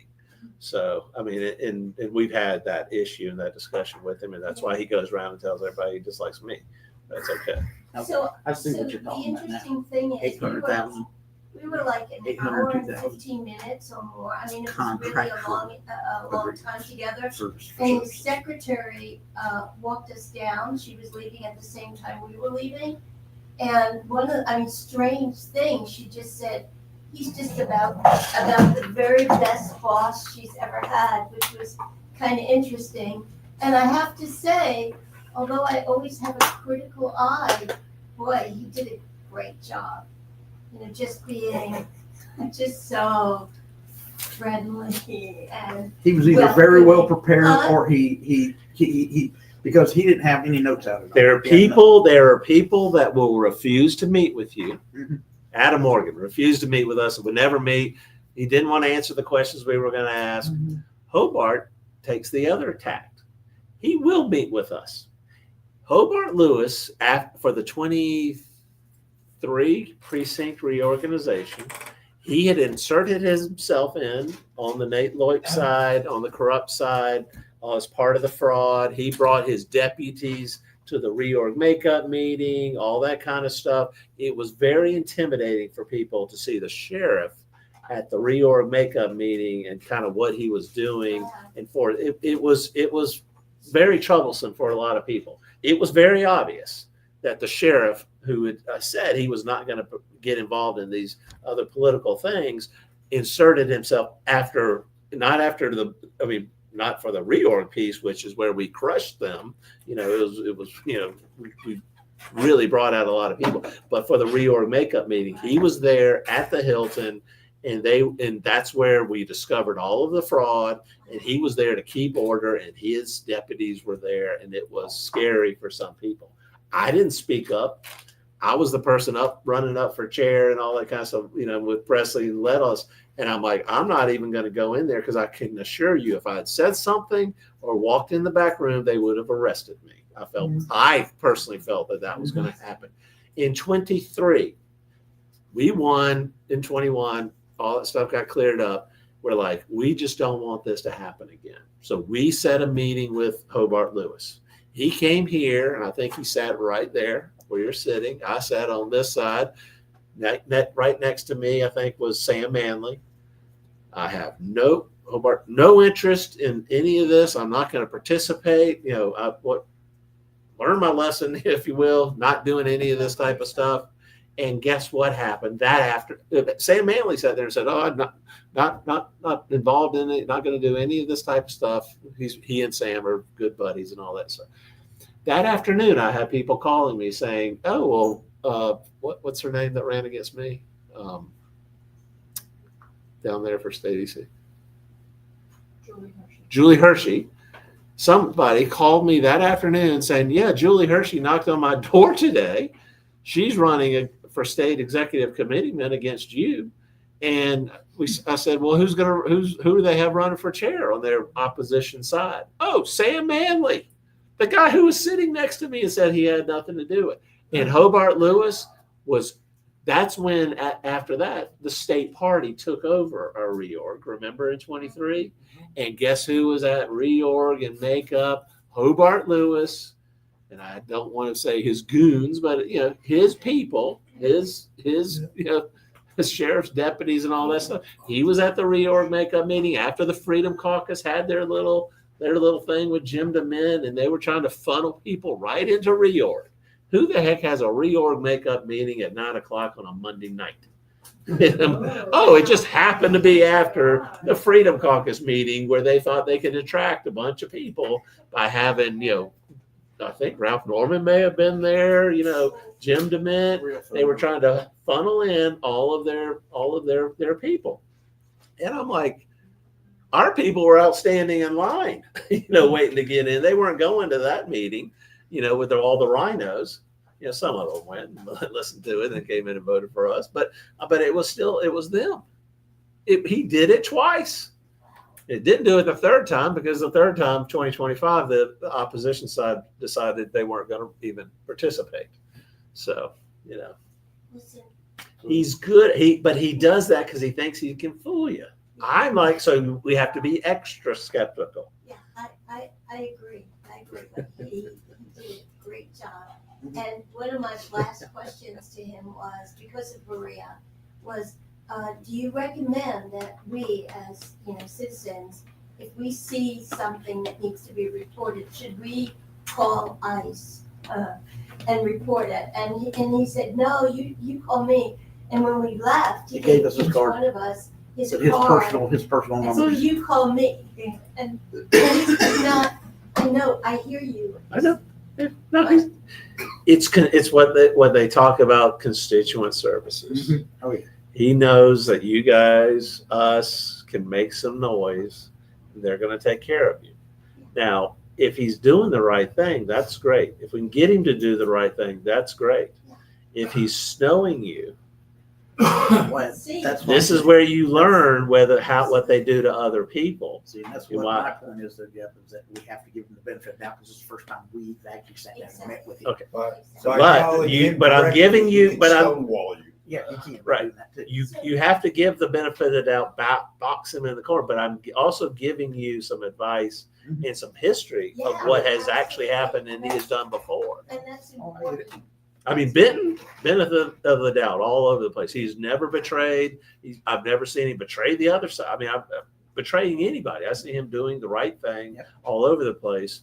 Hobart Lewis, why don't you give us your update of what Hobart Lewis was doing at the abortion clinic? I know. I'm giving you the update of what he did with precinct reorg, not once, but twice, while sitting here telling our entire board he was going to have nothing to do with it.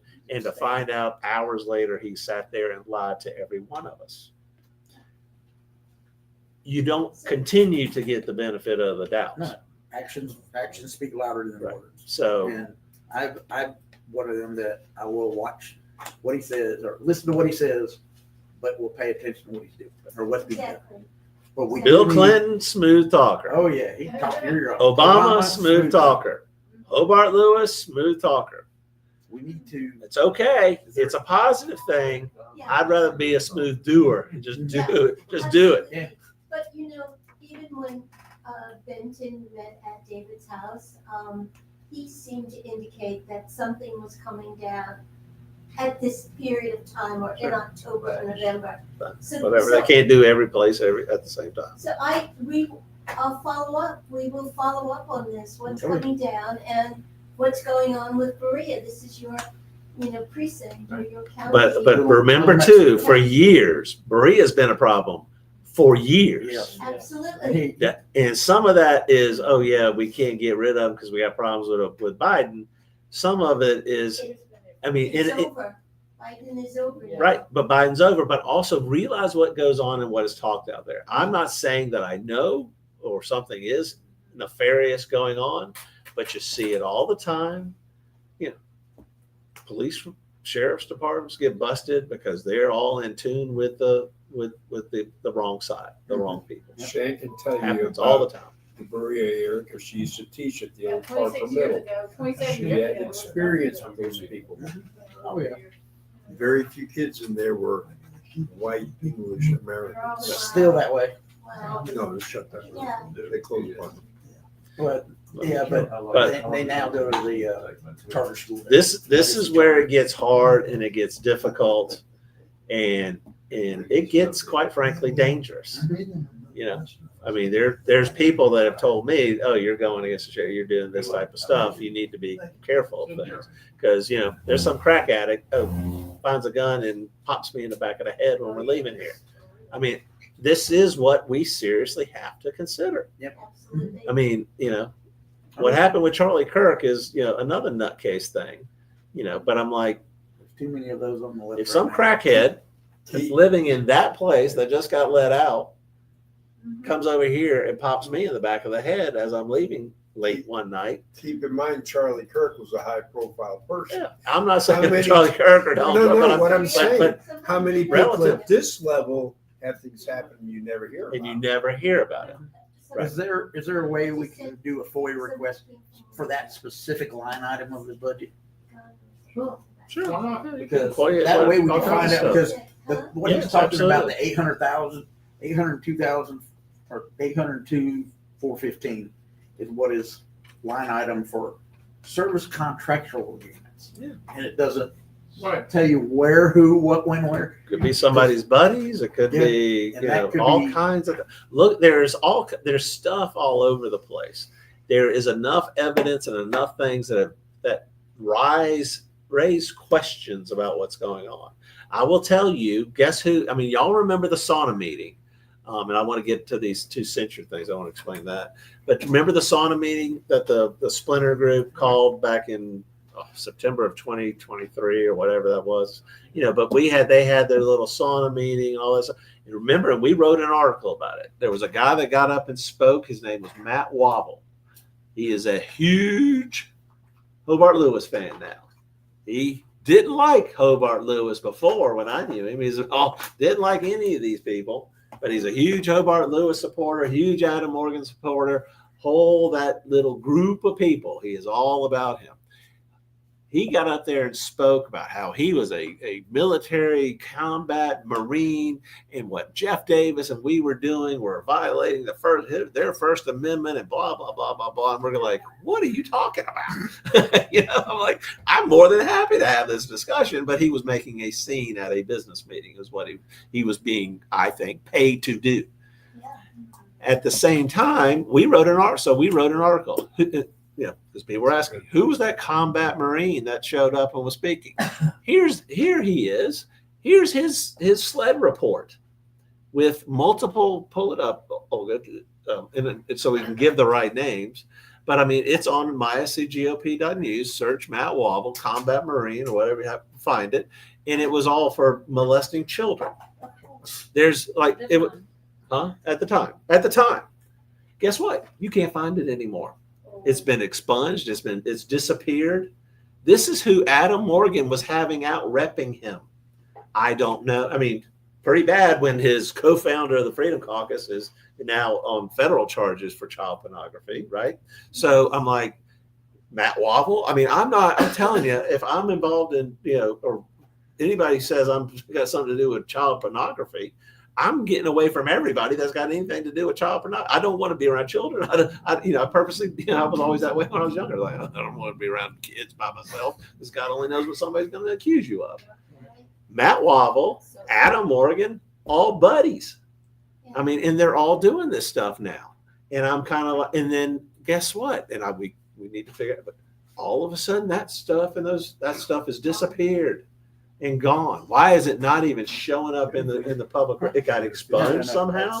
I'm looking at Who better than the sheriff to go advocate on your behalf to get it expunged?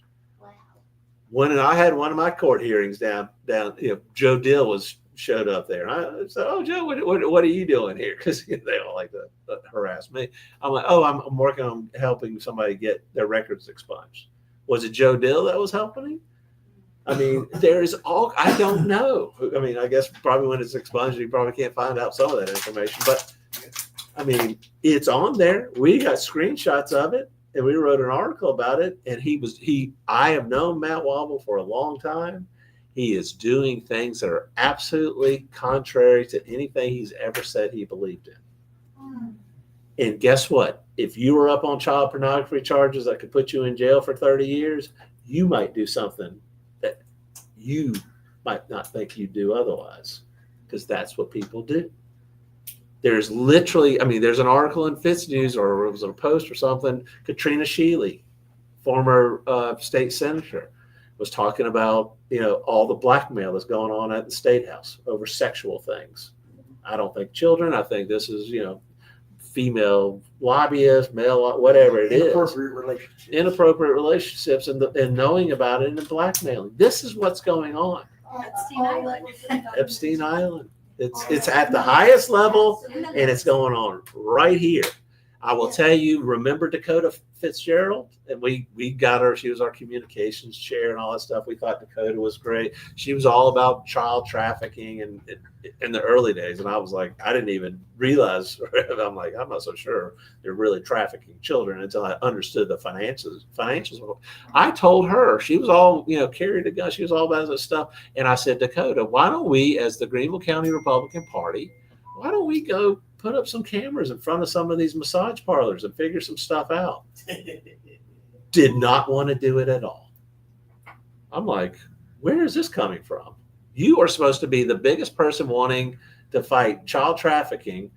I am literally supportive, and the party would be supportive. I mean, we're not going to go bust down doors doing some stuff, but I got no problem putting a camera somewhere and see whose cars show up. And do some investigative, what's his name that does, who's the guy that does, not Judicial Watch, but the, you're talking about O'Keefe, James O'Keefe, and doing that stuff. O'Keefe. I'm like, yeah, man, let's do some of that. Let's find out, whoever politician may be going in one of these places. For some reason she didn't want to do it. And I'm like, and guess who then turned on me and turned on us, and we were the corrupt, bad people? I'm like, because I wanted to go track these people down and do some James O'Keefe, investigative reporting. That's what we're here to do, is to expose some of this stuff. And I will tell you, to that effect, there was a gentleman, he's now passed away, but if everybody remembers Hugh Leatherman. He was literally the most powerful person in the state of South Carolina. He was corrupt on whole 9 yards. He was president of the Senate and did all that kind of stuff.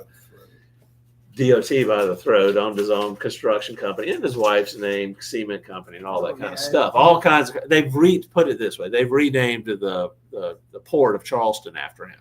So it's pretty bad.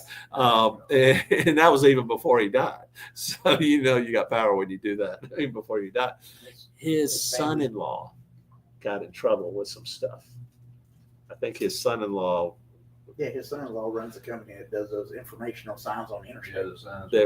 That might have been it. But he got in some sort of trouble, and he was put on probation. And they're all out of Florence, South Carolina. He was put on probation. And his company. And about a week later, he got busted while on probation for soliciting a prostitute at the local 7-Eleven. These people, this stuff is going on. I mean, when a municipal judge in Charleston this week was, raided, when it's Howie Knapp, who is the state executive director, was until he was fired this week of the state election commission, is under some sort of SLED investigation, and he finally got fired this week. There is a lot of bad things going on. A lot of them know it, and a lot of them try to hide and cover it up. Alan Wilson was on TV yesterday, and he was talking about they hired 45 more people to work on this child slavery or whatever they call it. Sex trafficking. So, and he's saying that, and they were letting them out, even though they were prosecuting them. The courts were letting them go after Yes. served just one day. No. That's him cutting a deal. That's his office cutting deals. That's the deal David Stumbo cut with Craig Caldwell. Yeah. He's blaming it on the courts. Let me just tell you, David Pasco got some guy. What did he get? 50 years the other day. You know, Pasco. How can Pasco prosecute him? And Alan Wilson can't without cutting a deal. I mean, you know, I'm happy to look into details after details, but I mean, I've been at a I'm meeting just where. saying that's what was on yesterday. Yeah. He was saying.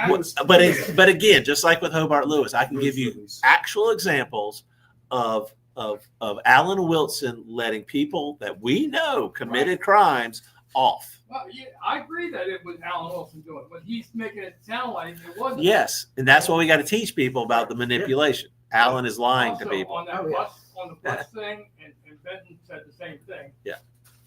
Just somebody coming in and getting off a bus, you can't really do anything. I mean, it's You don't Oh, regular bus, sure. These were designated, those white buses. That with no decals, even no that, nothing. unless on they it. do something wrong, In really they bad really shape. can't. You know, And that's do what anything. that's If what they his- watch them, like you said. you can watch it, you can film it, you can let the entire. You have a bully pulpit. Right. The sheriff, prosecutors, they all have certain duties and things, and they do have certain limits.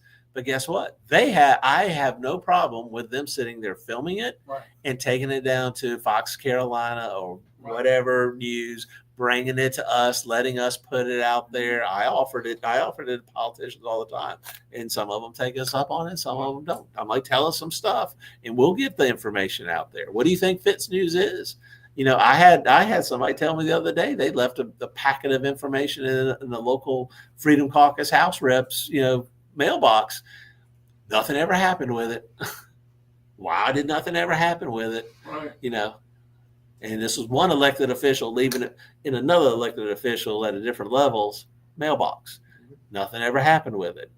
Because they don't follow up. They don't follow up. I sent it to him. I'm just waiting on him to come back. Or whatever. I mean, but Alan Wilson himself has been to all of these, reorgs and county conventions and seen all of this stuff and seen the actual fraud going on, and has kept their mouth zipped because they want to run for governor. Speaking of, everybody gets a chance to read this. Yeah, that's it. We'll broadcast it more. What I did is I sent it out via email, just a personal email or email from the team at Greenville GOP to ECs and presidents. I'm sure it will get pushed around to everyone because I want everybody to read it, but I wanted to send it out to those guys first because they're the ones that vote. And I want them to sit there and respond back whether they want us to pursue these two censures. Well, can we have a copy of it? Yes, ma'am. Yeah, absolutely. I printed 15 or 20 of them. Yeah, there's some on the couch. Yeah, but yeah, and you can have mine as soon as I'm done making sure I read it. I got it online. Yeah. REC doesn't know how to vote. Ask us all the time about it. Okay.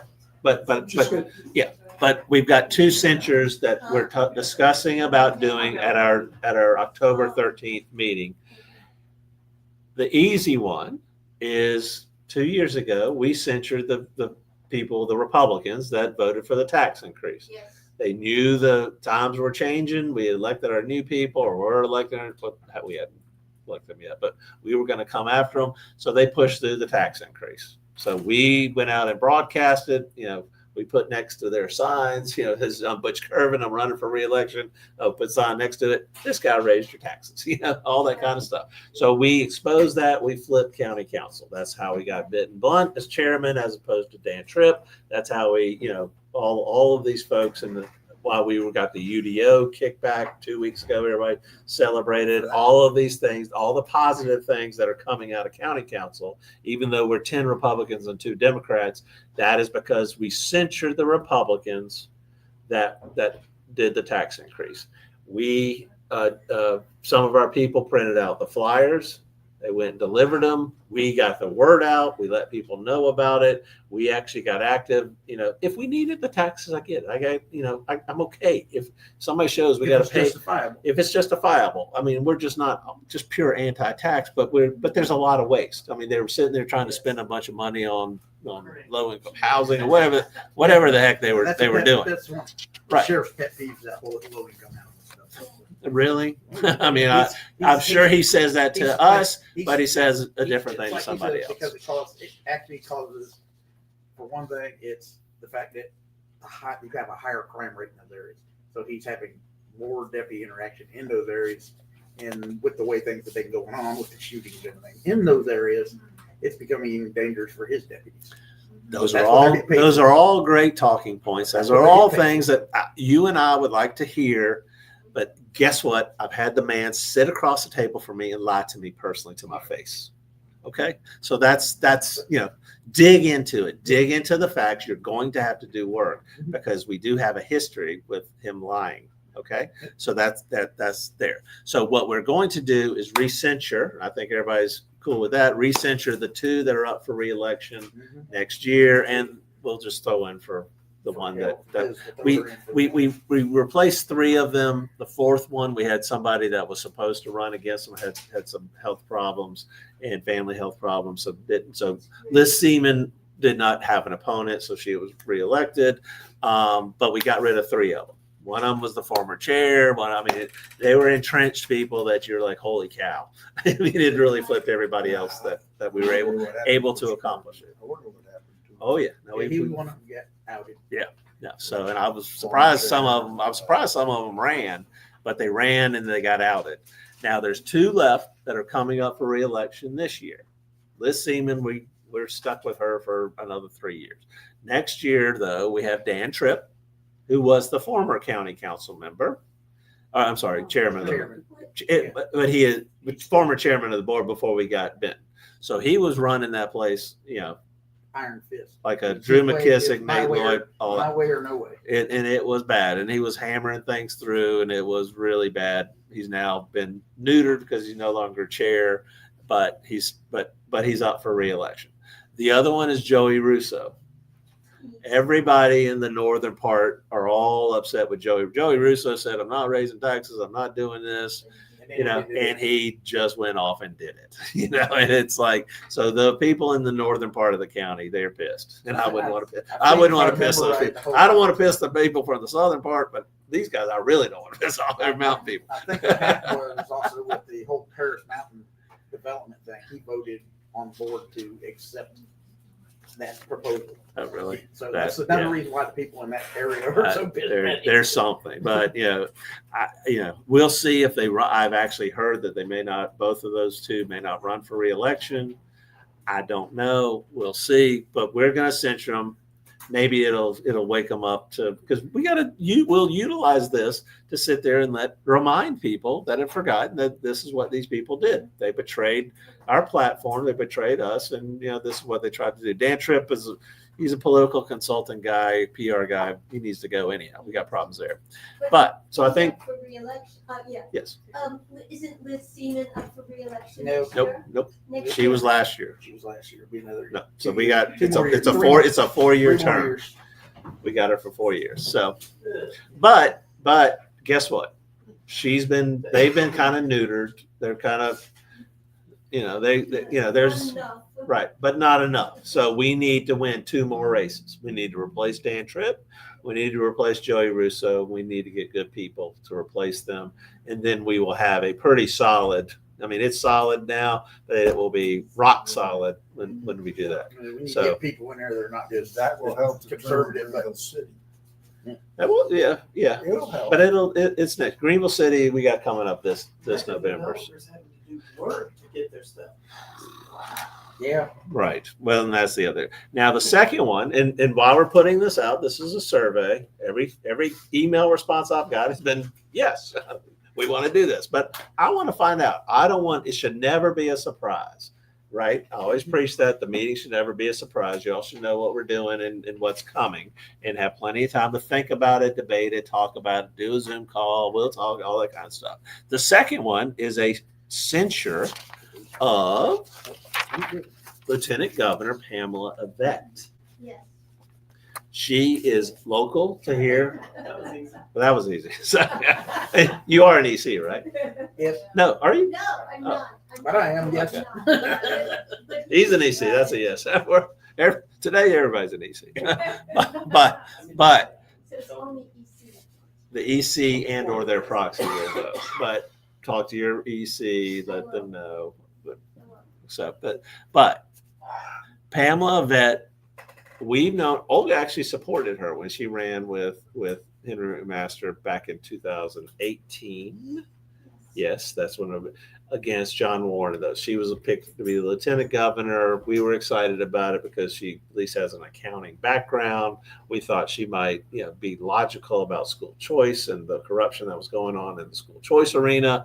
So we sat there and Olga supported her. Presley and I were John Warren supporters. Apparently, both of us were wrong. Olga was wrong in supporting Pamela Yvette, and we were wrong in supporting John Warren. But this is the sad part of politics. But she has refused, and we were elected in 2021. She has refused to ever meet with us and talk about school choice. And we put down 4 different things. In 2021, she was part of the harvested ballots.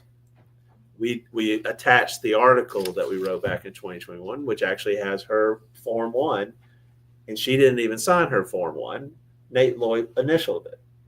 So that's how she became a delegate to the county convention. So, so she was part of that. They also incorporated her family members as part of the harvested ballots. I think we had 423 harvested ballots and all that type of stuff. So she and her family actively participated, because the people that actively participated, a lot of them were politicians, a lot of them were political consultants, a lot of them were lobbyists, all of that establishment group. So even though she purports to be the Trump MAGA America First thing, we were Trump MAGA America First that took over the county GOP. She was siding with and voting with the old guard establishment. In the 4.5 years that we've been here, we have sent her invitations, invited her to come meet, to talk to us. She has refused every invitation. She's never been to one coffee in politics. She's never been to anything that we've with the gala. I mean, it became an internal joke. We're sending her another invitation to something just so her people have to send, oh, sorry, she can't make it. All Pamela Yvette has done, and this is what everybody bitches about, is she goes around and sees businesses and goes to events. That's all she does. Never a single one of ours. So that's fine. We've asked her what she will do in all of her presentations. She will sit there at the end of her presentation. I don't know if she does it that much anymore. She said, my door is open. The lieutenant governor's office door is wide open. You got any issues, you want to come talk to us, we'll meet with you. We have tried to meet with her dozens of times, dozens of requests. She has refused to ever meet with us. So that is on the school choice side. She knows what we want to talk about. She refuses to do it. And then I think number 4 here, she was instrumental in Horry County in their reorg fraud.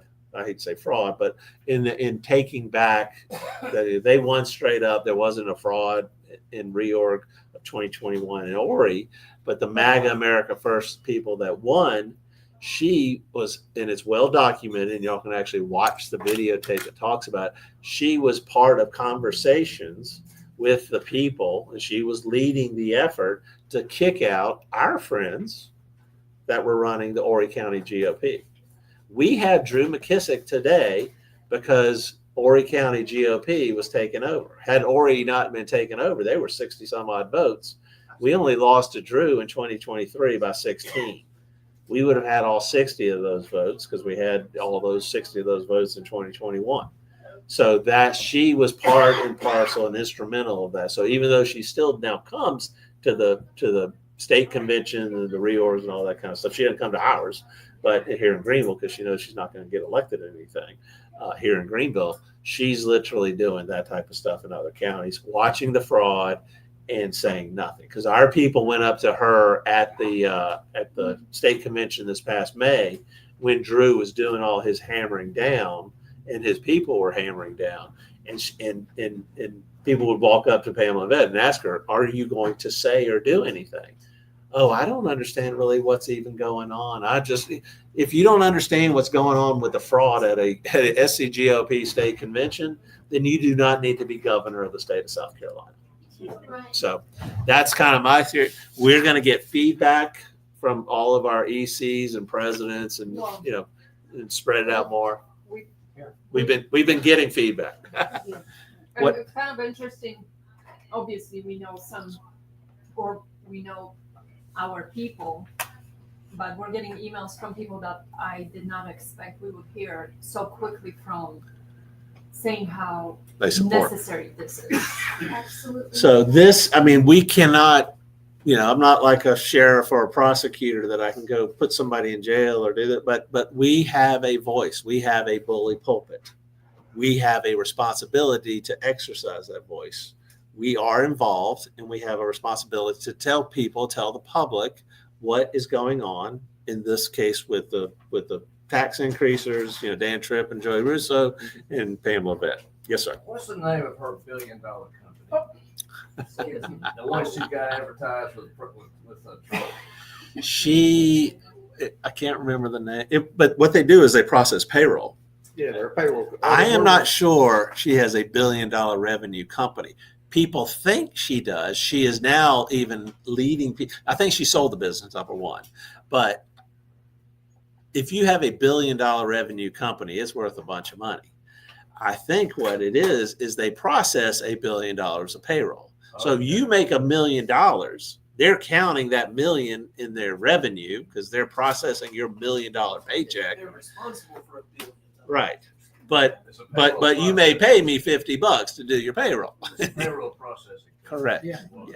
Yes. How long does she have it? I think she and her husband, I don't know, 20 years, 15, 20 years, type thing. I don't know the details, but I do think she sold it.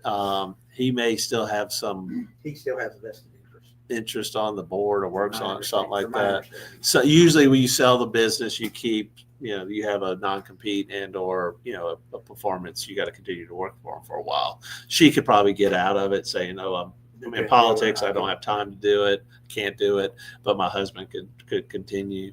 So it's a way to continue to pay out. But I don't know what they sold the company for. I would love to ask her that question. What did you sell your company for? I mean, if she sold it for $5 or $10 or $20 million, that's great. But that's not $1 billion company. Maybe she is a billionaire and we're taking on somebody but I don't think she's a billionaire. I do not think Pamela Vet is a billionaire, but she has given an indication to a lot of people that she is something. Now they're spending $1 million this month to try to boost her up, but it's because there's some people behind the scenes. But I'm like, we were the number 5 Trump call banking, Trump Force 47 in the nation. We are definitely known as the leaders of the Trump movement and MAGA, America First movement in this state. We have took over in 21. We've held it, and she wants to run and advertise herself as the Trump candidate, and she refuses to speak to us. She refuses to deal with school choice. If it's, I don't like Jeff Davis personally, and I'm not going to his events. That's one. It's legislative issues. It's everybody else. It's everything. It's our volunteers. Jeff was sick for months. We were not here. She reminds me of Nikki Haley. She's down the worse. street. She might be worse than Nikki Haley. She could have changed. She's not as smart. The problem is Nikki's called bird brain, and I'm not sure Pamela Vet's smart enough to be Nikki. Nikki knows. Nikki's a smooth operator. Nikki would have met with us. Hobart Lewis was smart enough to meet. He lied, so we kind of get it. But Pamela Vet, she's just not going to speak. Okay, Adam Morgan. It didn't work for Adam Morgan. It ain't going to work for Pamela Vet. So that's why she's in the cellar. We have a meeting in 30 minutes. Okay. So we're way over. It's 1:20. We did start late, but anybody have a motion to adjourn? Motion to adjourn. I second. third, fourth, and fifth. We're out. Thank you guys. Appreciate everything. Talk to your ECs and presidents. We'll get that out more, but it looks like everybody's supporting this. We'll see where we go from there. So Without a doubt. have a great day and a great weekend. I gotta do that. I gotta do Keep working. that. Won't be here.